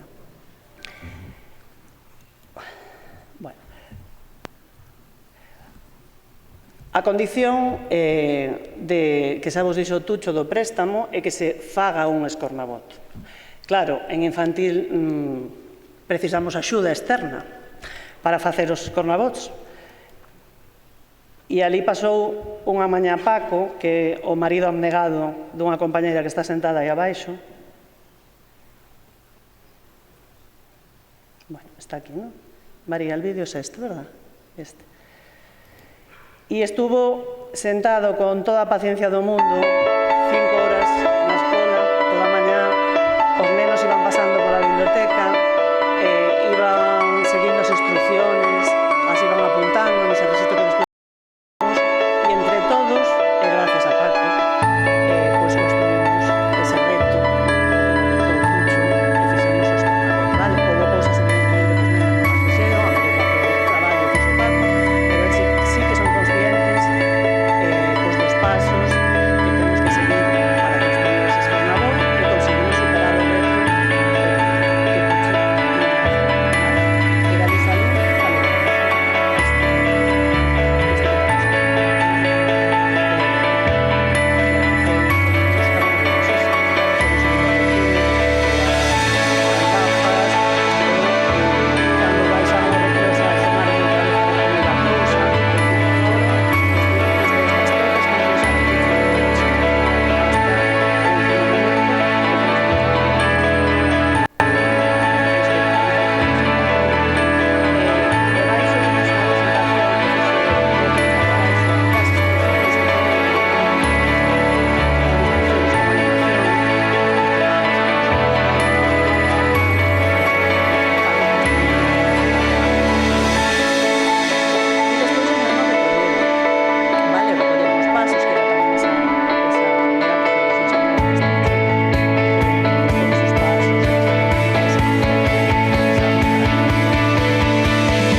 Bueno,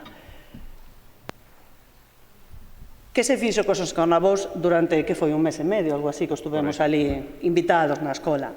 Pois o primeiro que quixeron facer foi isto, comparar o que tiñamos co que chegou. Bueno, xa sabedes quen ganou, non, na comparación, non fe falta que vos lo diga, con mirar isto xa está claro. Isto se fixo en todas as aulas, este é o bloque de aula de 5 anos, vale? E primeiro fixen unha comparación física dos dous, vale? O Vivo ten máis cousas que non ten o Escornabot, porque, por exemplo, o Escornabot hai que poñerse as pilas para que acenda, e o Vivo ten, por suposto, claro, é todo super protegido para que ningún neno se muera tragándose algo. Isto é de alto riesgo, pero, bueno, non lle contamos a ninguén, non? Non pasa nada. Eles compararon o que tiña un, o que lle faltaba outro, vale? Pero o que si viron é que isto mola máis porque pode facer máis cousas. Que era o que nos decía antes Tucho, claro. O Vivot, os xiros son de 90 grados e nada máis. O outro pode xirar o que ti lle programes. Vale? E pode facer máis cousas. De feito, avanza máis os que tiñamos nos na escola, avanzaban 20 centímetros, os nenos estuveron facendo a medida, chegaron á conclusión de que un iba máis despaciño, que era o Escornabot, pero como avanzaba máis, ao final o que chegaba antes era o Escornabot e non o Vivot. Aí ustedes facendo as medidas e, bueno, traballando, vedes aí, os puxeron a competir. Para eles non había competencia, eu creo que o tiñan claro antes de empezar a comparar absolutamente nada, claro. E logo, aquí aparece o logo do proxecto no que estamos este ano estamos a traballar na nosa parroquia, o proxecto de Pastoriza 101 nomes, e, claro, o Escornabot nos veu de maravilla para que os nenos fixeran percorridos, vale? Eles dibuixaron, tedes aí postos debaixo do plástico da cuadrícula, dibuixaron puntos de interese da parroquia, os colocan aí debaixo e van movendo, é dicir, van facendo desplazamentos pola parroquia, imaginarios, cos Escornabots, vale? Xa vos digo que aquí, para nós isto é moi importante, porque desenvolven un montón de habilidades. En canto ti, ademais, os deixas lles das 4 pautas e se sabe como isto funciona, é un traballo que poden facer eles autónomamente, que iso tamén é algo moi importante, vale? Nós temos todo este tipo de material TIC aloxado na biblioteca, no recuncho TIC, entonces eles son quen de ir ali, pues, acabamos isto, fixemos isto, queda un ratiño, pues poden ir ali, poden coller, pues igual que collen a tablet, pues poden coller o robot e poden, pues, xogar, pero aprendendo moito mentras xogan, desde logo. Para nós que un neno destos sea capaz de decir eu quero ir deste lado da pescadería Loli, non sei como se chama, a librería Pili, que está ali cerca da nosa escola, e que consigan mentalmente facer todo o percorrido, é dicir, teño que avanzar 4 hacia diante, darlle un botón para que xire e darlle 3 para que vaya á dereita, eso para nós é un logro moi grande, porque eso para un neno de infantil é unha orientación espacial e ir contando a serie numérica ou a lateralidade, é dicir, desenvolve aí un montón de estrategias coas que traballas unha cantidade de cousas do currículum, vale? Ademais, é fantástico para que traballen en equipo, para que entre eles se axuden. Todo eso que nos contou Tucho da colaboración, de que entre todos podemos, eu creo que é o mellor deste proxecto, xa non só que aprendan, que tamén aprendan un montón de cousas, senón este espírito de vamos a deixar de vendernos as marcas comerciales e vamos a intentar meter outro tipo de cousas na escola porque si se poden facer, vale? E, bueno, eu creo que xa queda claro que en infantil tamén se pode traballar isto, verdad? Que xa vamos a deixalo para a seguinte cousa. Gracias a todos.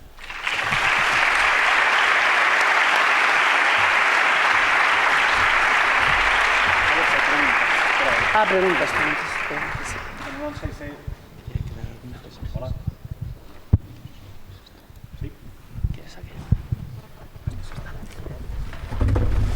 Bueno, non sei se tedes algunha pregunta deste interesantísimo proxecto.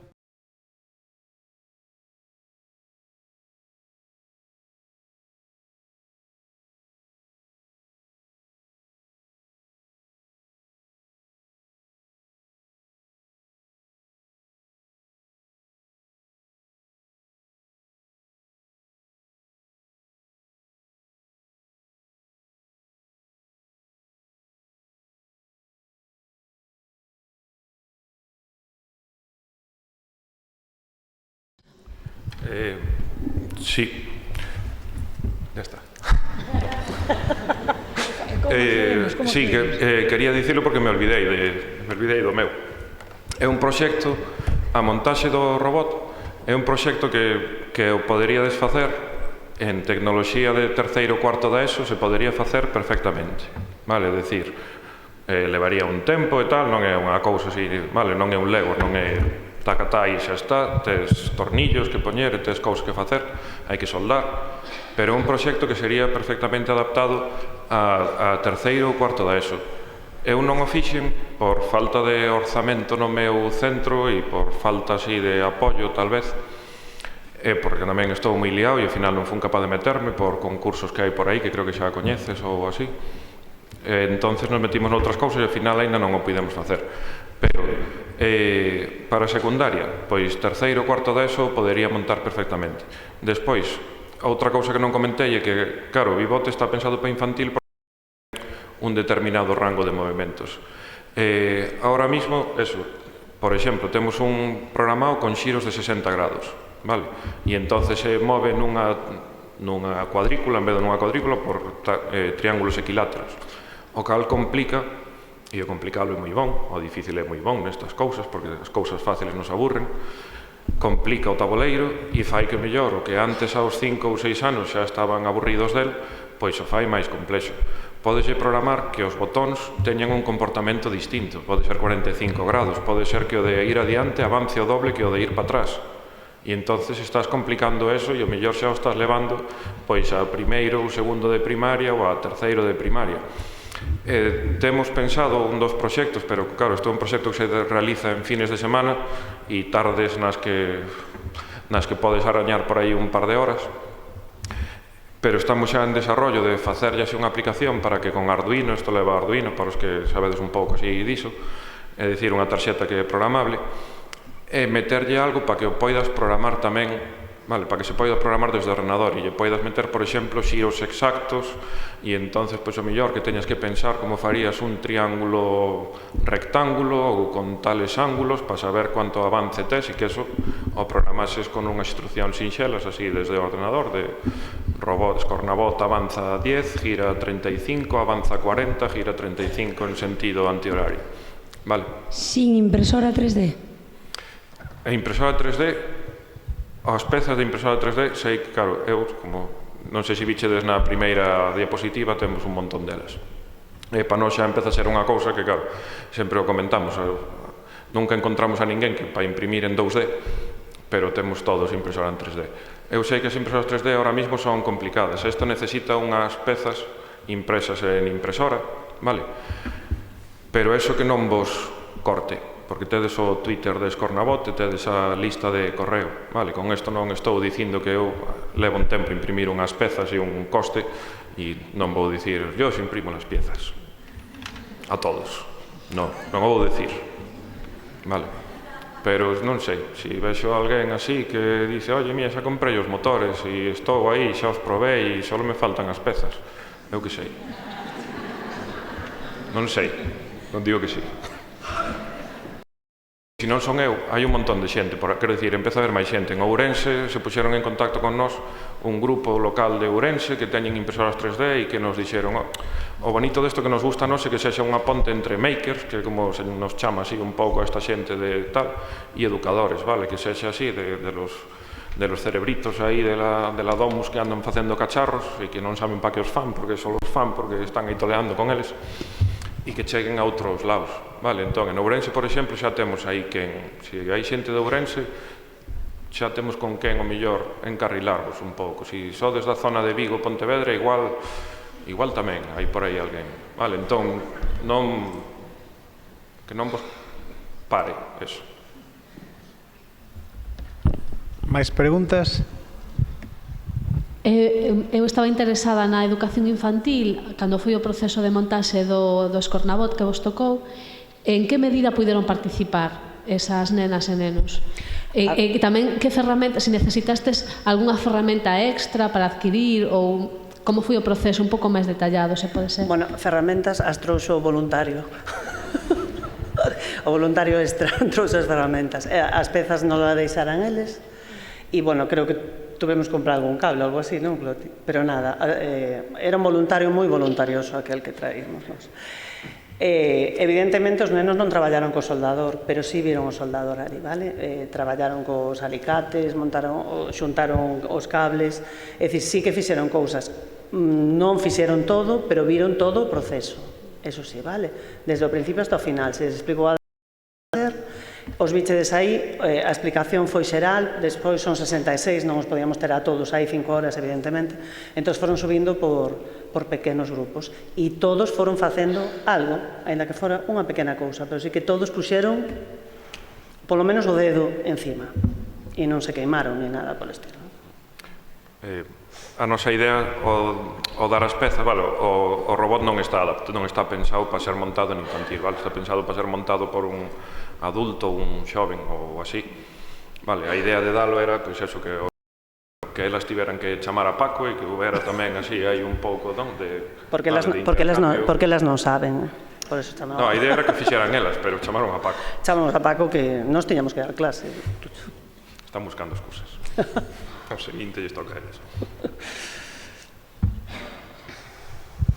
Mais? Bueno, pois, se non hai máis, algunha? Ali.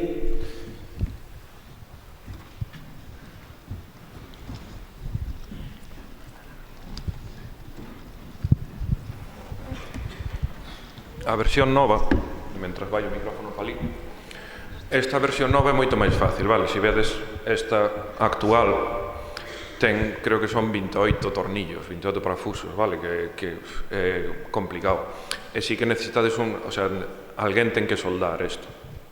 A versión nova, pois reduce o número de parafusos a menos da mitade, vale? Quer decir, son 8, me parece, ou así, que van quedar ao final, e moito máis fácil de ensamblar todo, menos pezas, entón tamén sería moito máis sinxela e máis asequible así para... A outra non que sea difícil, vale? Son tornillos e tornillos, o que para que cansado. Cando montas o primeiro mola moito, cando montas o segundo xa empeza a molar menos, e cando levas 5 dices, bueno, pero o próximo non vai. En realidade non é unha pregunta, non quero molestar a ninguén, porque non sei se é unha pregunta, simplemente darvos as gracias e felicitar a María por sobrepoñer o pedagóxico frente ao tecnolóxico, que nestas xornadas que son recurrentes, pois ás veces non estaba tan claro, que moitas gracias por expoñer a experiencia. Quería felicitarvos en público, aínda que logo tratarei de, en privado, pedir algunha cousa. Gracias. Gracias a vos.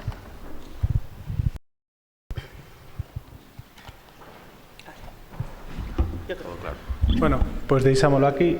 Tedes 10 minutos agora para as novas experiencias que veñen, vale?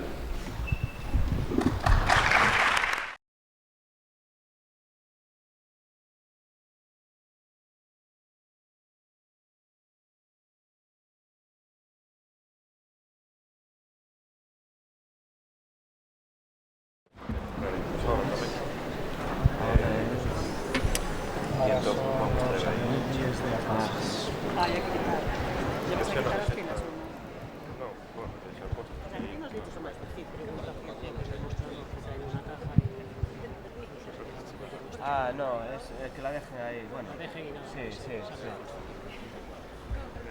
Es el de Copinova, trae bolsas sobra. No, Las que te quitaron el premio. ¡Ay, no! Pero estaba eso, ¿no? Aquí también estaba. Bueno, tienen descargado el press, tienen vídeos descargados.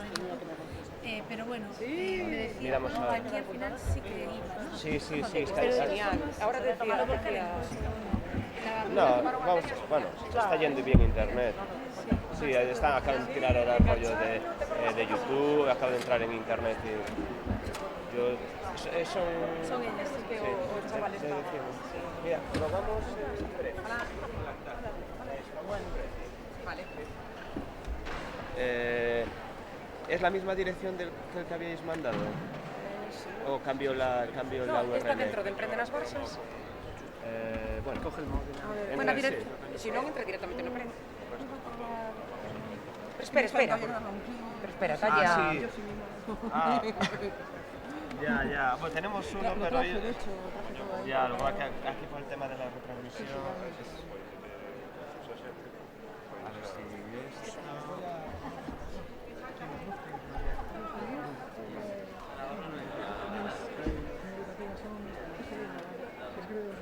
Sí. Claro, nosotros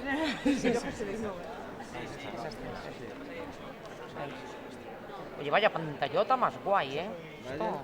Bueno, esto es táctil también, si le das ahí ya. ¡Ay, qué monada! Esto es una virguería. ¿Dónde se pillan estos equipos? ¿Dónde los dan? Entras en la tienda, Nos montemos este nivel tecnológico ni de coña. Estes traballos audiovisuais que vai decir, sabedes como está sendo? Bueno, un Mac temos. Ustedes tamén pasado los diapositivas. Ostras, volveuse tolo. De un en un. Adiante para atrás. Aquí tienen sus vídeos. E si, claro, e os vídeos como... Ai, que mono. Paras aquí e xa pasas a seguinte.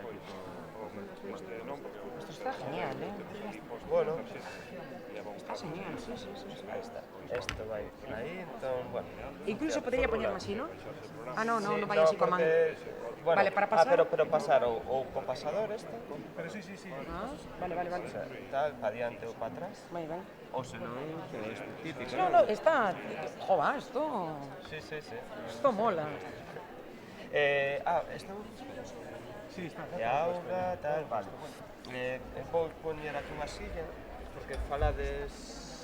Aquí, ¿no? Están aquí sentadas. Bueno. Quiero probar Bueno, claro. Sí, furrula, mira. Estivemos probando, esto es para diante. ¿Puedo mirar cómo se llama para darle ahí? Ponte más. O sea, esto es táctil. Es táctil. Sí. Entonces también puedo darle al táctil. Sí. O sea, Usa el ratón. Mira, ahora, mira, Ay, el lo que ratón. va a que táctil. Vale, un momentito. Déjame probar.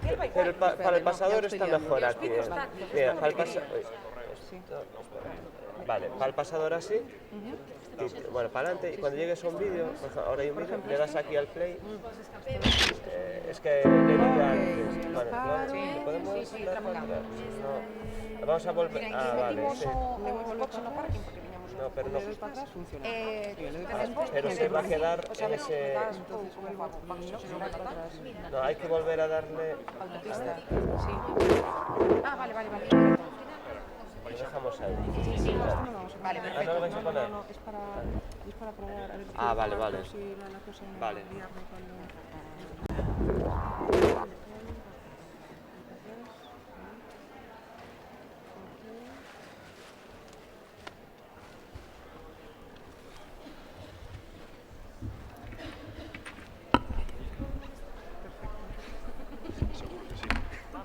Ponte más temprano, si quieres.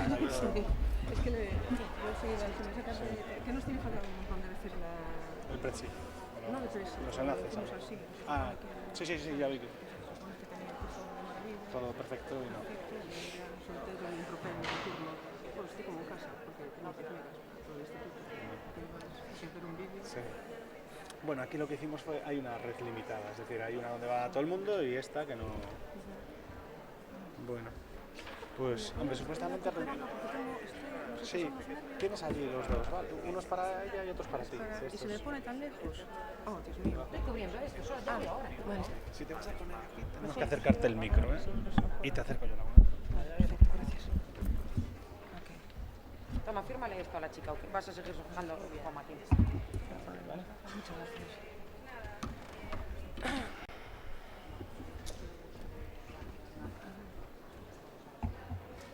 Puede que sea eso, el otro profesor del que hablas.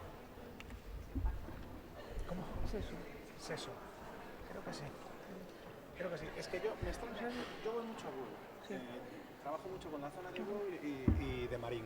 Pero claro, como el CEFOR de lo que es tanto Moaña como Cangas se encargan en Vigo, pues por eso casi nos conozco. Me extrañaba muchísimo, porque Paco me dijo, no. El año pasado precisamente tuvimos una licencia por estudios para trabajar en... Firma y eso. Oye, se están sacando fotos. Bueno, no pasa nada, luego se las borramos. Es que yo donde deja la cámara. Ya está, ¿no? Bueno. Pero esto no empieza aquí. Veamos. Espérate, lo estoy dando para atrás. Empieza aquí, ¿no? Filo. Ahí. Dos temas. Achégate o micro aí onde estás ti. Digo para ela, ou compartir, ou como queréis facer. Achegamos eso. Tira do cable que ven, Sí, así está bien, ¿no? Tampoco... Hola. Hasta donde dé. Sí. Hasta donde dé. Esto está muy bien. Nos lo llevamos, ¿eh, Luz? O Mac non o leves que é dun asesor igual. Non me do CEFOR. Cuidado, que es igual que el mío. Non me do café, ese fora do café. Mac temos. Sí, trajimos todo, tenemos todo preparado. ¿Ah, sí? Claro, traje el Mac, con la presentación, con los vídeos. ¿Y preferías poner el tuyo? No, ahora ya está controlado esto. Es que le tengo mucho miedo yo al que se me cuelgue algo, ¿sabes? Claro. En este vídeo y de repente, ¡pum!, se vaya cortando. Bueno, esperamos 3 minutitos más porque supuestamente son 10 minutos para que cambie. Empiezas tú. La verdad es que este sitio así tan grande. No se llama dices hoy. Es una pasada, ¿no? Sí. Es que yo estuve aquí hace años, pero era una cosa más pequeñita. Yo estoy ahora como agobiada, ¿sabes? Sí. Bueno. Son profesores, ya sé. Sí, pero... y además no hay demasiados, ¿eh? Debe de haber 50 o así. Porque es que ahora mismo hay simultáneamente pues unos 4 talleres. Claro. Entonces, claro, al final hay que repartir. Bueno.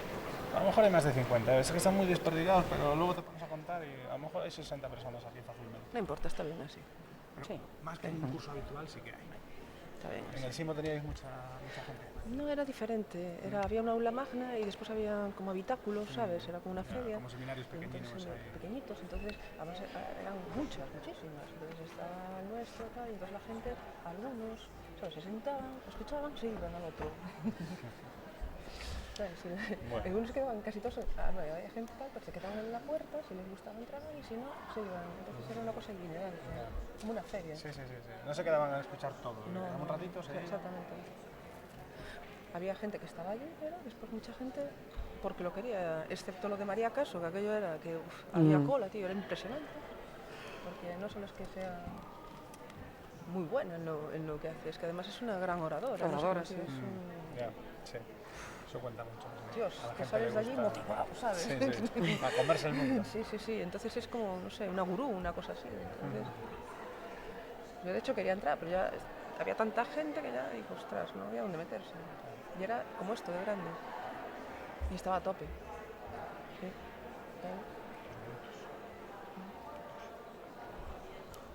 Ostras, qué bueno, mira dónde está el... Sí. Madre mía. Sí, señor. Si él dice para, hay para.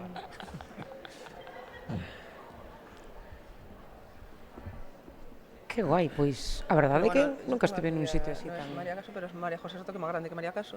Y si ella es una gran oradora aquí, la jefa... Qué guai, qué guai. Es demasiado.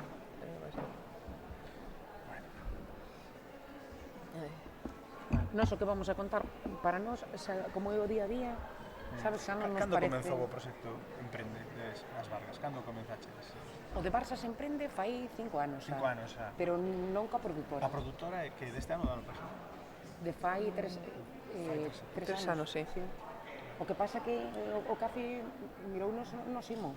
Pero a nós ninguén nos preguntara, sí, ninguén... É que eu estou ainda máis preto que o CAFI, porque estou en Pontevedra. Pero claro, como a zona sur do Morrazo nunca vou, porque me quedo en Bou en Marín, pero é que me resulta extrañísimo, porque, por exemplo, a Manel Ribes, non sei se coñecedes, bueno, foi o que presentou a Linda ao principio. É que chegamos xusto para... Pois ele estaba en Sigüeiro e tamén tiña unha canle de televisión no seu cole, e de feito eu, no seu momento fixen un curso no CEFOI de Pontevedra de televisión na escola. Eu chamei a él, perdón, bueno, o fixen hai 4 anos. Pero bueno, que non sabía que estardes aí ao lado, senón. E mira que falara nese momento con un asesor que estaba no CEFOI de Vigo, agora xa non está. Estaba un home que se chamaba Jorge Pedrosa. Agora xa non está, agora está unha rapaza, supoño que as coñecedes, a Ana Cris, non é? E a Ricardo tampouco. Ricardo sí. Bueno, Ricardo estivo en Cáganas moito. Ricardo sí. Sí. O que chamou... de Barbín. Sí, Ricardo que chamou outro día para que fóramos a Montecarrasco. Ah, vale. Ou Veras en Mércoles. Bueno, eu coñezo porque é de Cangas. imos comenzar. Que vamos moi ben de tempo, é a última sesión, para acabar puntuais. Bueno, a seguinte experiencia que temos é unha experiencia do IES das Barsas, que están en Moaña, vale? O proxecto chamase As Barsas Emprende. É un proxecto que comenzou vai 5 anos no IES, pero hoxe veñen a contarnos unha parte concreta dese proxecto, vale? Que é o que é a produtora audiovisual. É un proxecto transversal, neles están metidos 10 departamentos, vale? Para contárnoslo temos a dúas profes, a Luz Veloso e a María José Soto, que son do centro, evidentemente.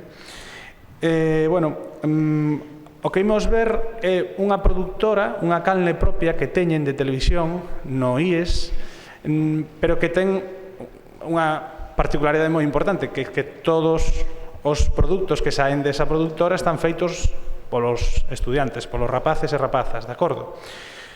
Fan, digamos, dous tipos de vídeo. Hai un vídeo que vídeo recursos se chaman, que son como, bueno, un pouquiño máis del estilo de procesos de creación, recursos e programas audiovisuais, consellos para autoedición, vale?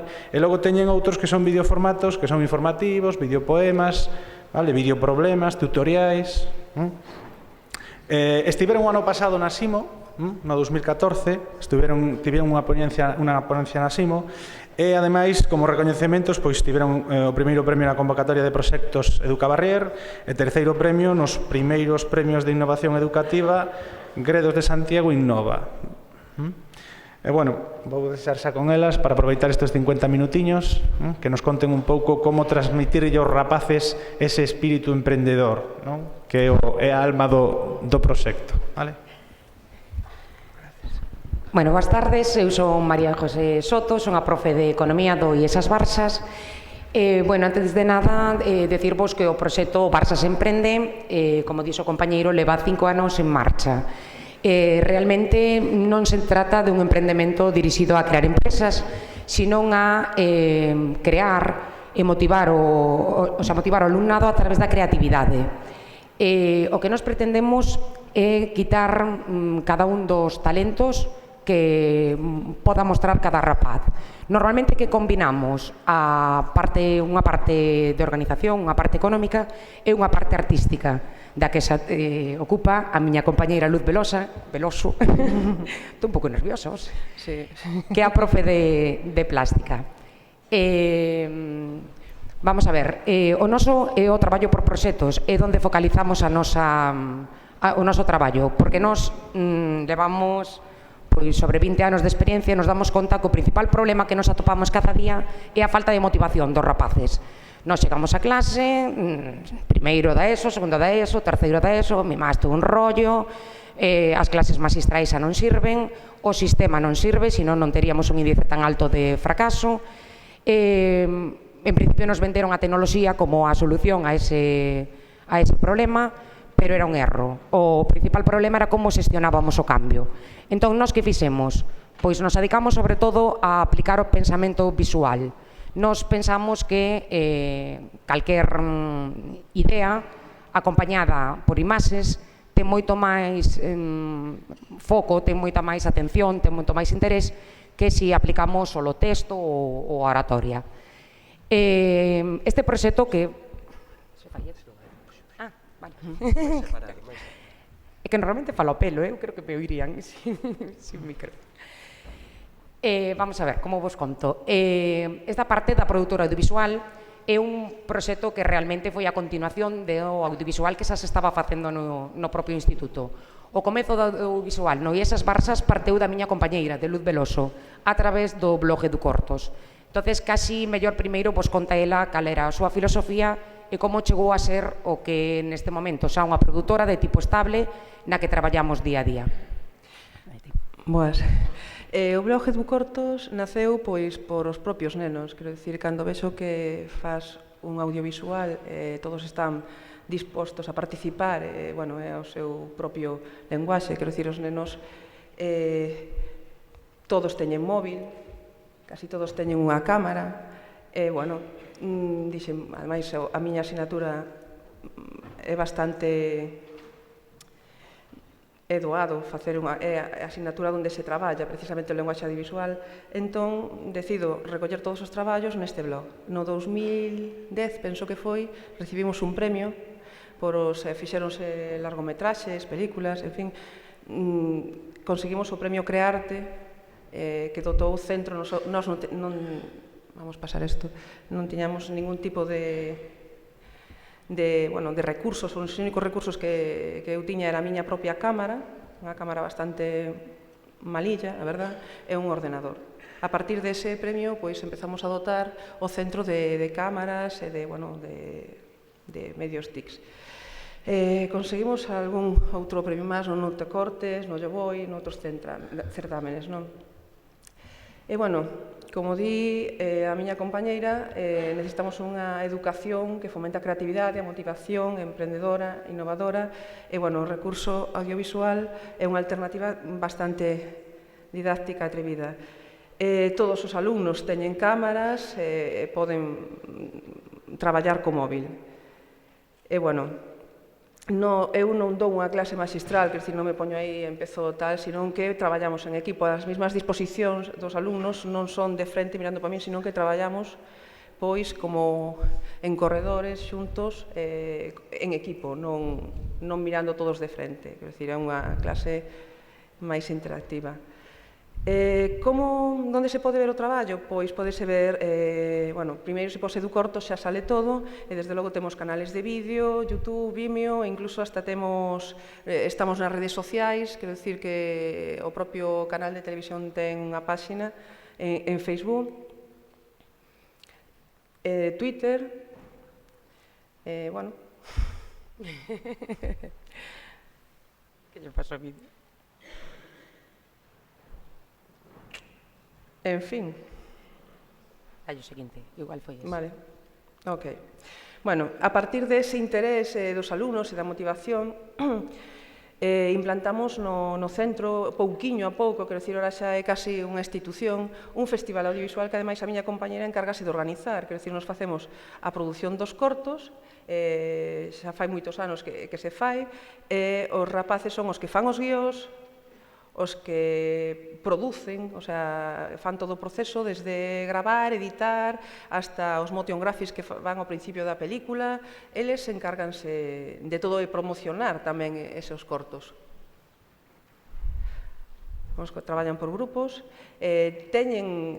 digamos que todos teñen un papel protagonista, quero dicir, todos teñen un rol dentro do equipo, director, editor, actor, e, bueno, comprométense, quero dicir, forma o traballo, non traballan por a nota, traballan porque queren sacar adiante o seu proxecto, que é seu.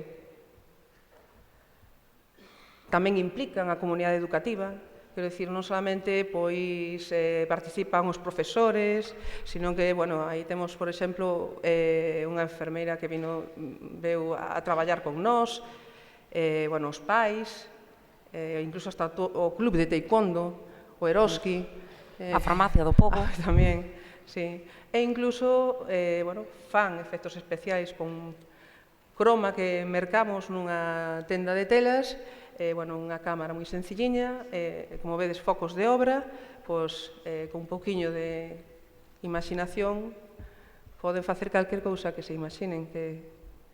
E, bueno, aquí están, por exemplo, probando, non? Os momentos, os días antes do festival son tales os nervios que, bueno, estamos como 2 semanas no salón de actos probando sonido, retocando, en fin. Eles evalúan o seu propio traballo. E, bueno, tamén teñen os seus recoñecementos. No 2012 foron ganadores da mellor experiencia TIC por Educación 3.0.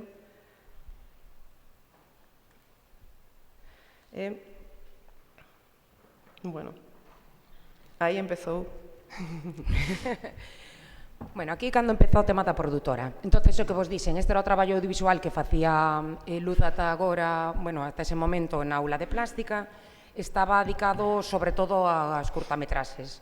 Ela o tiña focalizado en cuarto da ESO, diseñaba ou adaptaba o currículo de plástica a ese nivel para a elaboración de curtas. Entonces, todos os rapaces que ela tiña en cuarto da ESO, por grupos de 5 ou 6 rapaces, traballaban unha curta dende principio de curso.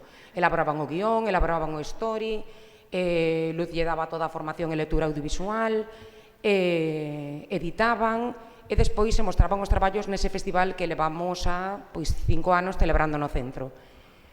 O que ocurriu foi que ano tras ano iba aumentando a necesidade de audiovisual.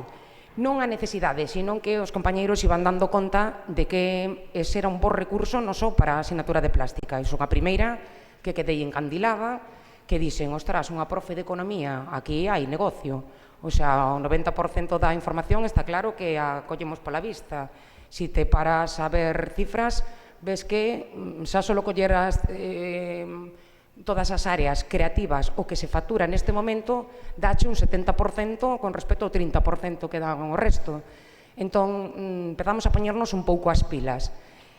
Bueno, entre Luz e eu pensamos, bueno, e se isto lle damos unha volta de tuerca, facemos unha estrutura, unha organización, non unha estrutura empresarial, sino baseándonos no mundo da empresa, organizamos isto de forma que podamos formar os rapaces en cultura audiovisual, que podamos formar os rapaces en xestión de equipos, en xestión de grupos, no traballo colaborativo, e a partir de aquí somos capaces de traballar xuntando varios departamentos. Entonces, esa foi a idea de utilizar o programa de Barsas Emprende que xa aplicábamos noutras áreas, o sea, nos elaboráramos pois abóns co profe de Física e Química, xa fixéramos unha colección de roupa pois co de Ciencias, con plástica, e dixemos, pois nada, nos lanzamos á parte audiovisual. Entonces, mobilizamos prácticamente a todos os departamentos do centro, non lle des pa diante, espera un momento, mobilizamos a prácticamente todos os departamentos do centro, empezamos a traballar a montar a estrutura dunha produtora. Os nosos primeiros obxectivos eran eso, formar os rapaces no espírito emprendedor, pero non como monto unha empresa, sino como unha actitude ante a vida. O sea, a vida se pon probas día a día, te tens que enfrontar a eles, eu vou ao instituto pensando, vou a dar a clase dun xeito, chego ali, me teño que enfrentar a unha serie de variables, Marujito se enamorou de Menganito, Zulanito e non tiene ganas, la mamá de non sei quién se separou de non sei cuánto, e non sei, todo iso nos afecta. Entón, o que queríamos era ensinar aos rapaces que cada un deles teña unha serie de actitudes e que teñen que quitarlles partido para defenderse ante eses problemas que teñen no día a día, por un lado, enfrentarse aos problemas e, por outro lado, diseñar proxectos, ser capaces de crear cousas propias. Ao mesmo tempo, o noso objetivo era fomentar a relación entre eles, o sea, o traballo en equipo. Nos na ESO, a principal problemática era ese problema hormonal que teñen, que fai que calquer cousa é un mundo, discutían moito, era moi difícil, incluso o traballo por parellas. Entonces, necesitábamos traballar a negociación, a resolución de conflitos, pero non a través do programa disciplinario do centro, porque iso, o tema do regulamento de réximen interno está ben, pero non solucionaba este tipo de problemática. Necesitábamos tamén traballar todas as competencias, non a lingüística, nin a matemática, toda. Queríamos fomentar o traballo en rede e o uso das TICs. As dúas somos defensoras das redes sociais, ela máis que a min, eu me mido moito, de feito non é difícil que me atopedes no Facebook, e ela atopades hasta na sopa. E, bueno, as TICs para nós non son unha solución a nada, é unha ferramenta exactamente igual que pode ser o papel e o boli, solo que en determinados momentos, pois, bueno, se poden aplicar e lle quitas partido. E, sobre todo, o máis importante era conectar o cole, o instituto, co entorno. Nos pensamos que os centros educativos sempre van un pouco por detrás da realidade. Eu son profe de economía, pero a mí me sorprende que sigamos dando as clases magistrais de toda a vida ou cos mesmos boletíns que me puxeron a min fai 20 anos. É certo que necesitamos evolucionar e sempre vamos máis lentos de como evoluciona o mundo real. E, bueno, despois nós necesitamos os pais, necesitamos a farmacia do pobo, necesitamos as administracións e tiñamos que buscar unha fórmula que conectara todo iso. Entonces, un pouco que entendades que a nosa filosofía en cada proxecto que facemos, non só facemos isto da produtora audiovisual, é cambiar actitudes e metodoloxías, cambiar un pouco a forma que teñen os rapaces de enfrentarse ao mundo académico, a nosa actitude fronte a eles, a relación entre os propios compañeiros. Eu penso que realmente o traballo audiovisual supuso, polo menos no noso centro educativo, e hai aquí algunha compañeira que pode ratificar, un motivo de unión entre nós. Algo que non conseguiron outro tipo de programas ou proxectos máis ambiciosos. Aquí, pois, iso de quedar para gravar ou sair 4 ou 5 nas pelis, ou, bueno, pois, promovía o cachondeo, un bo rollo que hasta ese momento non había. Entonces, bueno, o noso aprendizaxe sobre todo transversal, vale? Transversal, significativo, combinando un montón de áreas, o sea, as matemáticas non teñen por que ser aburridas, a física non ten por que ser un rollo, e que non sei onde está escrito que ensinar ou aprender ten que ser aburrido. Nós o pasamos ben nas clases. Eu creo que todo interdisciplinar é bo porque eu aprendo, eu o digo por esta relación de parella que xa temos, parella profesional, Sí, totalmente. Eu aprendo moito dela, ela aprende de min, ela é unha máquina a nivel artístico, eu me defendo na organización, e, bueno, o que sobre todo nos dá moitas satisfaccións é o traballo práctico, que os rapaces se teñan que enfrontar a situacións. Nós en ningún momento, o sea, nós estamos por detrás sempre dirixindo, o importante o patrón e demais, pero son eles os que teñen que ir ao Concello a pedir unha licencia. Son eles, se de repente, pois non sei, queremos plantexarlle a administración unha idea para un determinado paseo que non nos gusta como está quedando, ou os sardíns, ou a veces cousas que fan coas rotondas e demais que son máis feas que pa Dios. Nos mandamos os rapaces a buscar os planeamentos, a buscar a legislación e demais, e hai que traballar a partir de aí. Eles teñen que ir a falar co alcalde ou se toca, pois non sei, un traballo de tipo social, teñen que falar con cada unha das persoas implicadas. Non se trata de a profe me fixo un guión cojonudísimo, la outra profe controla de cámaras e de edición e tal, e a partir de aí traballamos. Entonces, bueno, esa foi un pouco o xermen da produtora. Isto que vades ver agora é a presentación tal cual da produtora que usamos no seu momento pois coa Fundación Barrié, porque a Fundación Barrié foi, nos deu o primeiro, cando fixo a edición dos seus, como se chamaban os premios? Educa Barrié, ou a primeira edición de Educa Barrié, e a Fundación pois nos deu un premio e foi o que nos permitiu mercar un Mac como este, 3 cámaras, 8 tarxetas, digo para que vexades o nivelón de equipos que temos, e que uns focos. Eso foi o que mercamos coa os cartos que nos deu Educa Barrié, e isto foi a raíz dese proxecto. Nos que fixemos? Primeiro creamos a empresa, o sea, nos pensar que cando facemos un proxecto deste tipo de emprendemento sempre estamos xogando con dúas variables. Por un lado temos a parte organizativa, a parte empresarial, e por outro lado a parte audiovisual. En canto á parte organizativa, sempre ensinamos aos rapaces a crear a organización. Entonces, se vai o vídeo, queremos ensinarvos un pouco a propia presentación que fixeron os rapaces sobre a. Hola, somos los alumnos de Liesas Barsas y queremos presentarnos nuestro nuevo proyecto de iniciativa emprendedora que consiste en montar una productora audiovisual. Se trata de una actividad interdisciplinar y creativa que pretende fomentar la educación secundaria. Para este curso hemos decidido montar una productora audiovisual especializada en programas informativos realizados totalmente por alumnos en los que podamos expresar nuestra visión sobre el mundo. Una idea surgida del propio alumnado basándonos en... Tenemos incorporadas las TICs a nuestra vida cotidiana. Son nuestra principal herramienta de comunicación y creemos que la principal causa del fracaso escolar es la falta de motivación ante los métodos normales.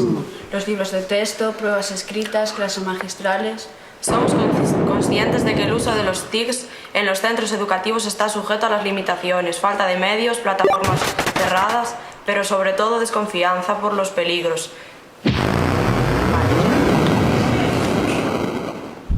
que entrañan grabación y difusión autorizada. Creemos que debemos prepararnos para un mundo cada vez más cambiante, donde las tecnologías evolucionan a gran velocidad y se necesita un aprendizaje permanente. Llevamos años investigando las diferentes técnicas de elaboración audiovisuales, vídeos, cortos, películas, pero queremos experimentar con la inmediatez de la noticia y el periodismo de investigación. Es una actividad creativa que permite promover la colaboración, coordinación, superación de conflictos, asunción de responsabilidades. Periódicamente os iremos informando del personaje del proyecto. Bienvenidos a Barsas de Hombre. Bueno, tal cual, este é o primeiro vídeo que cargamos, a ver, nos todos os proxectos van acompañados dun blog onde vamos contando o día a día do que nos pasa entre eles. Entonces, ese foi o primeiro dos traballos que fixeron os rapaces. Vedes perfectamente que están lendo, xa se nota que leen, bueno, o vídeo é un desastre. Por que o deixamos igual, ainda que lle pusemos así algunha chorradita para adornalo? Pois para que se vexa un pouco a evolución tamén, non? Eso é real. Foi o que se fixo igual durante o primeiro mes. Era unha declaración de intencións. É un pouco que vexades a onde chegamos. Unha vez traballada a idea inicial, sempre lle marcamos aos rapaces o que é un análisis DAFO. Utilizase moitísimo no campo da empresa. Eu creo que en calquer situación que un queira traballar unha idea. Os nosos nenos, igual que nós, temos que plantexarse que debilidades e fortalezas, teñen frente a iso. Por exemplo, neste caso, a principal debilidade era a falta de coñecemento no mercado audiovisual, o sea, eles tiñan moitísimas carencias. Todos teñen cámara no móvil, pero non sabían como usala. A principal fortaleza sempre é o ánimo, a gana de facer algo, a gana de cambiar a túa realidade. Mentras que as amenazas e oportunidades era o que marcaba un pouco o exterior. Sempre che ven dado. Entón, no caso noso, nos vimos que había unha oportunidade moi grande que era un certo, o sea, un interés grande polo tema audiovisual e, sobre todo, moito interés por parte das administracións polo emprendemento. Parecía que, de repente, o emprendemento estaba de moda. Entonces, vedes que cada un dos pasos nos os vamos recollendo en vídeo. O sea, son os rapaces os que contan como se fai análisis, como fixeron eles e que dificultades se foron atopando. Este non vos lo poño porque vos vai resultar máis aburridos. Está todo na página web, por si queredes botarlle un vistazo. A partir de aí, que facemos? Diseñamos o logo para a nosa compañía. Se animou e demais, e depois empezamos a crear un plan de empresa. Era unha forma de ensinarlle aos rapaces como se fai un proxecto, porque o plan de empresa, eles usan ferramentas reais. Esa é unha página do Ministerio de Economía, donde na página relativa ás pymes pois se vai dicindo paso a paso que tes que facer para poder montar esa unha cooperativa, unha sociedade anónima, sociedade limitada, etc. Se vai dicindo que tipo de cousas tes que planificar antes, cal vai a ser o teu mercado, que cartos necesitas, cales van a ser os teus movementos, como te vas a organizar, como se fai un organigrama, etc. etc. Esos vídeos que vedes aí son videotutoriais que foron facendo os rapaces reflexando como tiñas que facer no ordenador, onde vas, onde non vas e onde clicaban. A partir de aí, bueno, nos quedamos coa forma xurídica de asociación, non de cooperativa, isto era con unha cooperativa, precisamente porque queríamos empezar a traballar a parte da economía social. Entonces, era unha cooperativa, miraban as subvencións, etc., miraban o que tipo de axudas e demais había no mercado audiovisual, o sea, hubo aí un traballo grande na parte empresarial. Vimos que trámites habría que facer para a posta en marcha e fixemos tal cual, fixemos unha escritura de constitución, nos temos uns estatutos, etc. Que nos permitían os estatutos? Pois darlle aí unha parte formal a certos comportamentos, non? Pois que pasaba se incumplían en tal, cousas como, por exemplo, que había que facer para ser socio da nosa ou que hai que facer para ser socio da cooperativa. Eles aportan €1, o resto buscamos por aí. Pero eles aportan €1 e nós tamén. Bueno, pois eses €120 ou €150 son un cachondeo no tema da xestión durante todo o curso. Facemos tamén un regulamento de, o sea, a responsabilidade, o regulamento de responsabilidade social corporativa, tamén o facemos para que os rapaces se den conta de que hai certos principios, certas liñas que non poden pasar. Nós temos un código deontolóxico para cada actividade que facemos, sobre todo neste tema audiovisual. O respeto aos dereitos de autor é fundamental, o respeto á imaxe, eles non poden gravar onde lle cuadra, nin con que lle cuadra, etc. E, bueno, unha serie de principios que ata este momento nos era difícil de canalizar na clase e agora non lo facilita, porque como elaboraron eles, pois vale. Como fixemos un pouco para organizalo? Pois dicen que temos dúas estruturas. Por un lado vai o tema da linguaxe audiovisual e por outro lado a parte empresarial. Cando a parte empresarial xa estaba montada, empezamos a traballar cos rapaces a formación en audiovisual. Que fixemos? Nas clases de Obradoiro Iniciativas Emprendedoras, que en terceiro e cuarto de ESO, e plástica, tamén de terceiro e de cuarto, empezamos a formar os rapaces, había un número de horas que os dedicábamos a formación en linguaxe audiovisual, que eles aprenderán todo o estudio da linguaxe, os planos, etc. Lles ensinamos o proceso que había que levar a cabo para elaborar un guión, facer os stories, pasalo a imaxe, maquetar, etc. Que nos aseguramos así? Que se no primeiro trimestre tiñamos creada a empresa e xa empezábamos un pouco a formación audiovisual, no segundo trimestre xa tiñamos prácticamente montados, os rapaces facían as súas primeiras experiencias. O sea, xa empezábamos a producir audiovisual en conxunto con outros departamentos. Vale, iso xa non, iso que miren porque se fai moi largo. Entón, os recursos os temos colgados, vale? As nosas páxinas, os nosos blogs sempre levan un apartado de recursos que, bueno, pois sobre todo a miña compañeira no campo do audiovisual se encargou de recopilar e tutoriais que foron facendo rapaces. Entonces, así, o máis relevante da produtora é, sobre todo, que vexades que tipo de cousas se poden chegar a facer. Entonces, esta é a parte máis relevante que a dos nosos produtos, moi variados e combinando varios departamentos. Non sei se prefires contar ti cales son ou que tipo de produtos. Sí, bueno, decir que pódense facer desde curtas, temos feito curtas, longometraxes, mediometraxes, que non está por aí, películas de 30 minutos, videopoemas, videoarte, videoclips, vídeos didácticos, tutoriais, videoexperiencias de aula e animacións. En educación plástica a animación é un recurso fantástico, é unha forma de dibuixar, pero moitísimo, vamos, os rapaces teñen que dibuixar en calquera das técnicas teñen que emplear o dibuixo. Entón, aí empecé a investigar. Entonces, bueno, ahora mismo xa fanse cousas está bastante ben fanse animacións. Ao principio empezamos con stop motion, con papel, plastilina, recortes, e despois avanzamos ca rotoscopia, e agora estamos xa ca animación 2D, bueno, con aplicacións, por suposto, e incluso, bueno, ahora xa antes facíamos o stop motion común que ya, non sei, en Windows, tal, pero ahora xa podes, co propio móvil, xa tes programas de stop motion para traballar, que dicir que a cousa avanzou moitísimo. Bueno, con realidade aumentada, quero dicir, isto é de que ano, Pilo?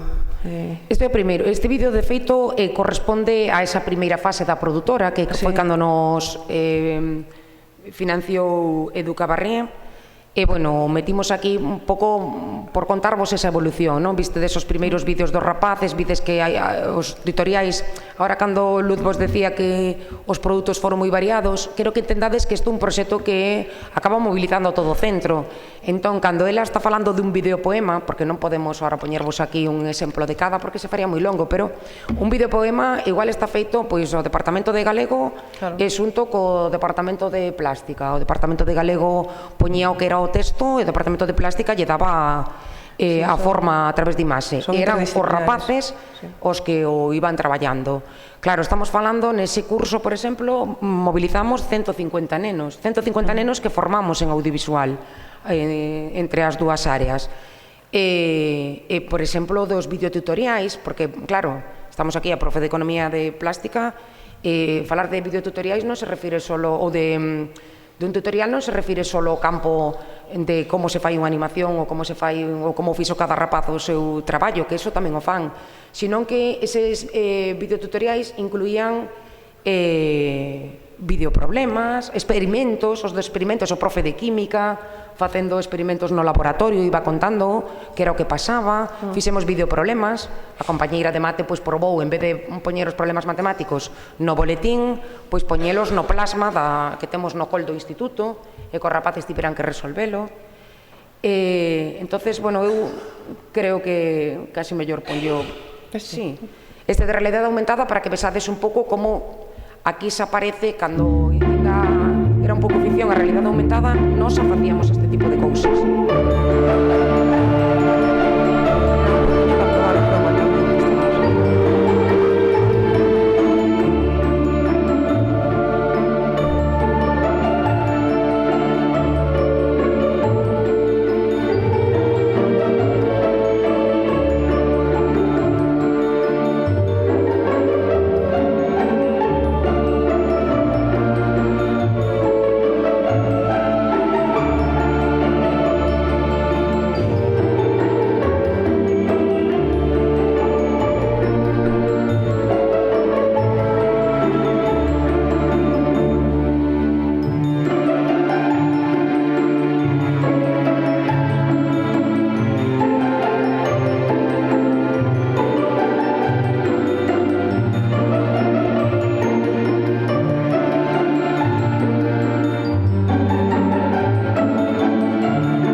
iso que vistedes aí de color verde é tal cual o que parece, unha tela de color verde.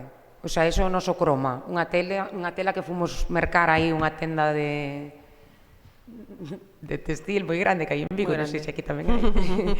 É que o home casi morre cando lle dixemos que queríamos todo a peza, porque non sei, debe ser... Para dar a volta, para poder facer que... Sí que mogollón de metros son, tuvemos que ir a polo coche para transportala, o ano imaginarnos. pasado incluso os rapaces andaban polo teito, no? Sí, usamos a tela para todo, ela estira, colja, para arriba, para baixo, anda a tela. Entonces, cando vos decía o de que para que sabes a evolución, este un traballo era sobre de Georges Méliès, non? Pero despois, claro, cada tipo de traballo leva moitas técnicas, non? Vos decía Luz que agora ela está traballando sobre todo na animación. Claro, un poema de Rosalía, en principio, pois se facía os rapaces retransmitindo, esa fixorrotoscopia, non pusemos ese tipo de traballos porque os podedes ver na página web. Pero neste momento xa a maior parte do que está facendo é con animación. Un pouco así para que vos vayades centrando en como nos organizamos. Estes primeiros rapaces que vos dixen no ano 2011-2012, se os formamos en terceiro, despois se foron para cuarto. En cuarto, eses rapaces xa teñen unhas ferramentas básicas. Se entende? Entón, eses tíos xa fixeron outro tipo de traballos.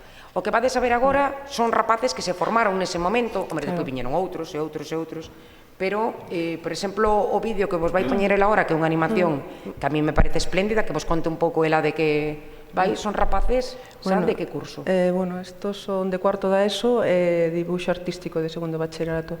Decir unha cousa, decir que, bueno, aquí tedes, queredes aprender ou facer animacións na aula, que, por certo, podes aplicar a calquera asignatura. De feito, bueno, agora que vades a ver é un que fixen ca miña compañeira Paloma de Ciencias, bueno, sobre as teorías do átomo, evolución, en fin, que foi unha presentación para un congreso para Enciga. Sí, para o congreso de Enciga que tiveron no noso centro no mes de outubro, usouse este vídeo.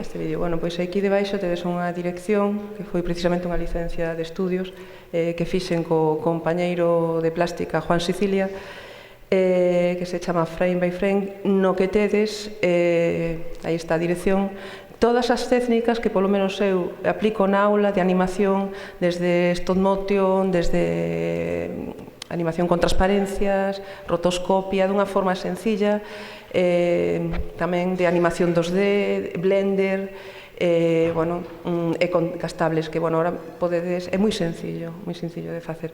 E, bueno, vou a poñer, esta, bueno, pois esta feita é animación 2D, e non quere. Non quere. A ver. Claro, este, por exemplo, é un traballo entre dous departamentos, era de Física e Química e Plástica. Ostras, por que che queda aí torto? Pues non vamos poder verlo porque está como poño outro, non pasa nada. Paso o seguinte, este. Sí, a ver, non sei. Nada. Non se pode ver. Pois nada, poño este. A ver se hai sorte. Que está feito por dibuixo artístico. Os alumnos. Homenaxe a Frida. E ten varias técnicas de animación.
traballo deste curso, o trimestre pasado, non? Sí. Si non sabían quen era Frida, casi me dá un mal.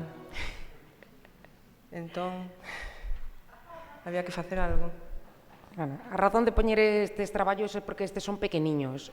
Nos todos os anos, bueno, Luz ten un mínimo de 5 ou 6 curtametraxes con eses rapaces de cuarto de ESO que a min personalmente me parecen virguerías porque suelen tratar temáticas pois de tipo social ou as problemáticas na que eles viven, que si o tema dos móviles, que si el amor, el desamor, el maltrato, hai traballos sobre anorexia. Hai un montón de curtas que están premiadas, pero claro, non é cuestión agora aquí de aburrirvos. Vamos, se queredes miralas, podedes consultar a páxina. Entonces, un pouco en canto á valoración da experiencia que nos tivemos en canto ao audiovisual, para nós, a valoración é moi boa, porque aparte da gran incidencia que ten o audiovisual na comunidade educativa, que nos uniu un montón a nivel compañeiros, cos rapaces, os rapaces non nos faltan a clase, os rapaces veñen polas tardes, a implicación é total, a implicación das súas familias, a propia familia ofrécese para traer, para levar, a veces queremos ir a gravar, imagínate, queremos ir a unha fábrica ali ao lado, como facemos con 20 tíos que non dan os cartos para pagar un autobús, pois veñen os pais, os levan, os traen, a veces quedamos con eles pola tarde, imos ao cementerio, a igrexa, ali participa todo Cristo. Despois, ese coñecemento tamén do audiovisual nos permite presentar doutra forma tanto os coñecementos que teñen os rapaces como o que nos facemos. Por exemplo, proxectos de economía social que levamos a cabo, xa os propios rapaces contan diante dunha cámara ou facendo animación que é o que queren facer, que é o que eles cambiarían, e se lles ve outra seguridade. Nos plantexáramos un pouco así como perspectiva de futuro de traballar outras temáticas ou das curtas de ciencia ficción, que en parte só fixemos, porque o do ano pasado, a temática que usa Cheti o ano pasado era...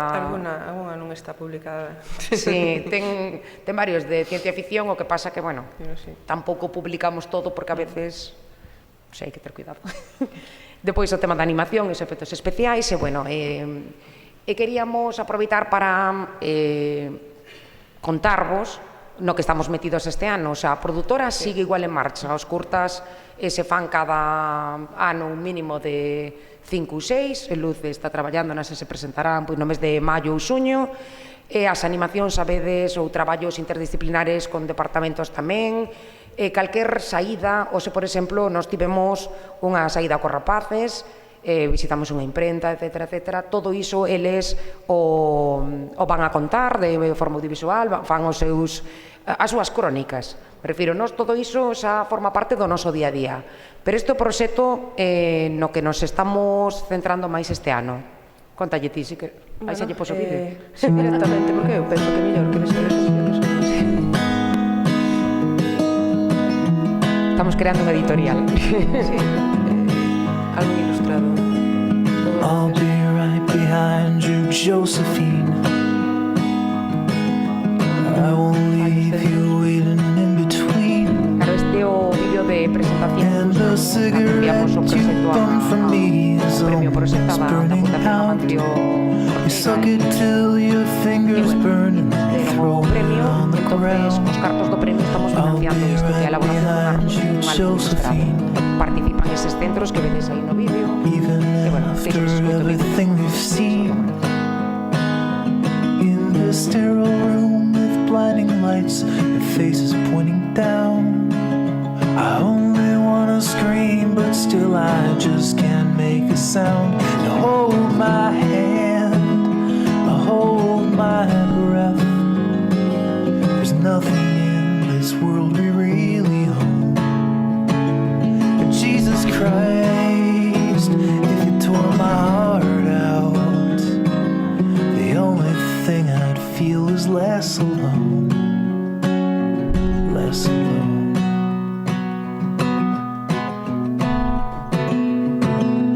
I'll be right behind you, Josephine. I won't leave you waiting in this dream, while you watch the people speaking words you can't quite comprehend. You asked me if I'd pinch you, but my fingers wouldn't bend. I'll be right Josephine, just like I was when we were 17. I guess it's only been a year, but still it feels like 34. I don't feel like I am living in the same skin anymore. Now hold my hand, hold my breath. There's nothing in this world we really own. And Jesus Christ, if you tore my heart out.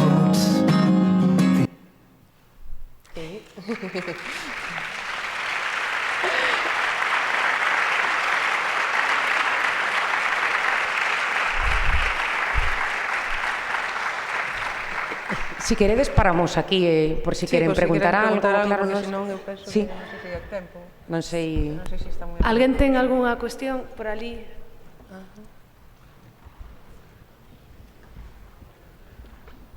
O libro recibiredes nos vosos centros no mes de xuño. Este último proxecto.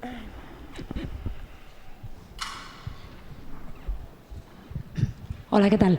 3 preguntas teño, pero rápidas. Unha é como conseguistedes esa interdisciplinaridade ou que todos os departamentos colaboren, se iso é a través dun pacto de centro ou é que tirades dos colegas. A segunda é se os rapaces montan todo no centro ou teñen que montar cousas na casa, e a terceira é se o software que utilizades é libre. Ben, en canto a primeira, ti ben sabes que é imposible facer algo así como un proxecto de centro, non pode estar todo o centro implicado. O proxecto sempre parte de cada un. Me refiro, isto, a creación da produtora, vale, partiu de 2 persoas, pero un proxecto, calquer vídeo deses que ves, pois leva detrás 2, 3, según os departamentos que colaboren. Isto foi enganchando, por iso non vos contei o da produtora, eu podía dar unha versión aquí monísima de como se fai unha estrutura organizativa e demais, pero quería que entenderades que isto, o traballo empezou ela. Cando se empezou a meter no audiovisual, empezou a contaxiarnos. Claro, primeiro era 1, depois 2, depois 3, depois 4. Ahora xa me costa decir quen non fai algo de audiovisual no noso centro, ou quen non quere participar. Eu hasta ahora non me atopei a un profe que diga, ai non, eu paso. Me entendes? Pero iso é un traballo de tempo, tío, sabes? É igual que non podemos vir aquí dicindo traballar por proxectos vai resolver todos os problemas. Non, amigo, ti eres Dios na clase, eres o que tes que ter ollo, por iso digo, o pensamento visual é ver, procesar, que transmitamos con imaxen é outra cousa, pero... Depois, a segunda, me preguntabas o dos rapaces. Os rapaces traballan no centro, na casa, máis que na casa... Si, eso que vos conté, Luz. Mira, eu, os rapaces veñen fora de horas de clase, sí. De feito, o luns pola tarde vou quedar con uns rapaces fora de horas de clase, con eles, incluso a veces quedan a comer, pero sempre por voluntade propia, quer dicir, eles mismos dime, Luz, podemos quedar o martes a traballar, tal, para rodar, quero dicir, de feito, rodar en 50 minutos, entre que toca o timbre e tal, é imposible, quero dicir, o que facemos na clase é prácticamente planificar. E despois, cando chega a hora de decir, bueno, pois temos que, además, moitos son curtas de 30 minutos, que levan moitísimo tempo, con escenarios que procuro que non sexan os da aula, porque xa está moi vista. Entón, pois outro día fomos a un pazo, pedimoslle o permiso a un constructor, sofán noeles, bueno, facémoslo, sí, fora de horas de clase. Despois, respecto ao software, todo o que se fai, tes aí a páxina Frame by Frame, que dicir que son, pódese facer todo con software libre, e que a profesora tamén ten software, quero dicir, eu son de educación plástica, e, bueno, non sabería vivir, por exemplo, sin Photoshop. A mí me quitas o Photoshop do ordenador... Eu, por exemplo, uso software libre. Digo que aquí tes 2 versións. Pero sempre temos esa opción, quero dicir, todo o que se fai, tanto animación 2D, Vectorian Yoto, Blender, son libres. En Stop Motion tes miles de aplicación, bueno, miles non, pero, bueno, ahora casi hai hasta na nube, quero dicir, hasta en Google podes facer unha animación, Stop Motion ainda vin outro día, quero dicir, software, hai un montón, non hai, bueno, se queredes recursos, aí está a páxina onde podedes facelo. De feito, pois, para facer por transparencias é unha técnica moi antigua, que consiste en dibuixar unha outra moi cansina, pero quedan cosas moi bonitas, fotografiar, meter en Monkeyjam e despois exportas, e, bueno, eu teño software propio tamén, moito do material, algún material non solamente do instituto, tamén é dos profesores. quero dicir. E sobre todo, a ver, as curtas, o que vos está dicindo Luz é que unha curtametraxe, claro, son 20-30 minutos. Iso fai falta todo curso para facelo. O sea, é un traballo que vai pouco a pouco. Hai outros traballos audiovisuais que son máis rápidos. Por exemplo, o de OSE, pois o faremos, a visita de OSE a terán que entregar para a semana. Sí, depende do traballo. Entonces, iso, hai cousas que se poden facer na clase sin problema. Pero despois rodar, se tes que ir a unha farmacia ou tal, os 50 minutos non o permiten. Se tes que quedar con 3 profes, 7 alumnos e tal, e cada un ten unha clase, a estrutura do instituto non o permite. Entón, hai que ir pola tarde. Pero eles o piden, porque eles, énchense de gloria despois no festival. Nunca nos pasou de decir, o neno, non vou, nunca. Temos que pregunta por aí do público. Hola. A miña pregunta é con relación á música que añadides aos vídeos. Sí, a música é sempre música libre. Libre. Non tendes problemas co copyright. A ver, eu además cuido moitísimo, quero dicir, eu para utilizar a música, se utilizo a música de alguén, pido permiso. Quero dicir, falo co propio así, tal cual. De feito, ahora vamos facer unha animación cunha canción de Euxio Oxía que se lle pediu permiso para usala. E senón, sempre hai música desde dominio público, quero dicir que podes atopar páxinas como Jamendo, a famosa Jamendo, que se mira o tipo de licencia que é, quero dicir, non sempre, a ver, hai que cuidar eso, sí, os dereitos de autor, por suposto. Non sei se hai algunha última pregunta por aquí.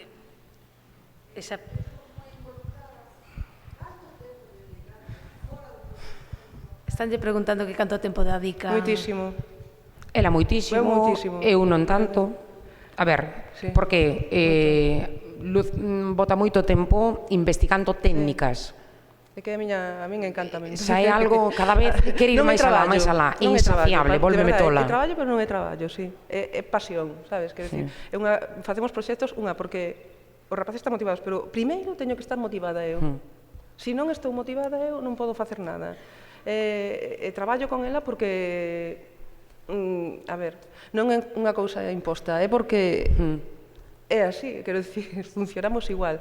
Traballamos, primeiro motivámonos nós e despois con esa, como se fora un virus, motivamos os rapaces. Solo facemos aquilo que nos motiva. O sea, tamén che vou dicir que non é a primeira vez que eu que sei, nos propoñen algo de fora, xa me entendes? De arriba ou de tal. Que rollo. Dices, isto non o miro. En cambio, a veces estás na clase e ven o rapaz, xa che digo, eu, por exemplo, nunha clase de economía, discutindo cos rapaces tal, pois me viu a cabeza pois facer algo en canto a economía social e presentamos un proxecto chulo para outra cousa e igual por ahora non atacamos por aí, porque, a ver, algo hai que cambiar, non? Nós temos unha realidade.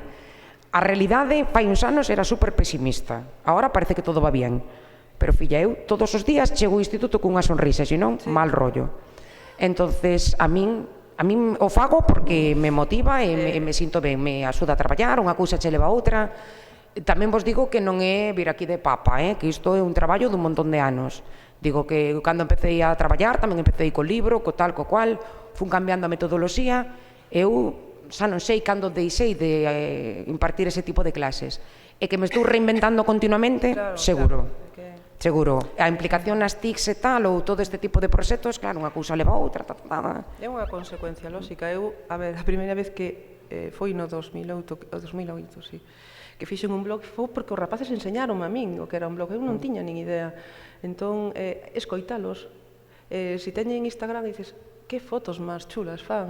Ao principio lle quitaba a cámara, agora a veces fago un esquema un pouco rápido no encerado e lle digo, veña, quitar os móviles que teño presa. Sí, é que teñen unha ferramenta maravillosa, quer dicir, o móvil eu penso que é un recurso fantástico para traballar. Moitas gracias, Luz e María José. Agora, bueno, moitas gracias pola vosa atención. Tendes que pasar polo mostrador. Recordade mañá traer o programa porque tengo o vosso código para a asignatura. E nada, vémonos mañá.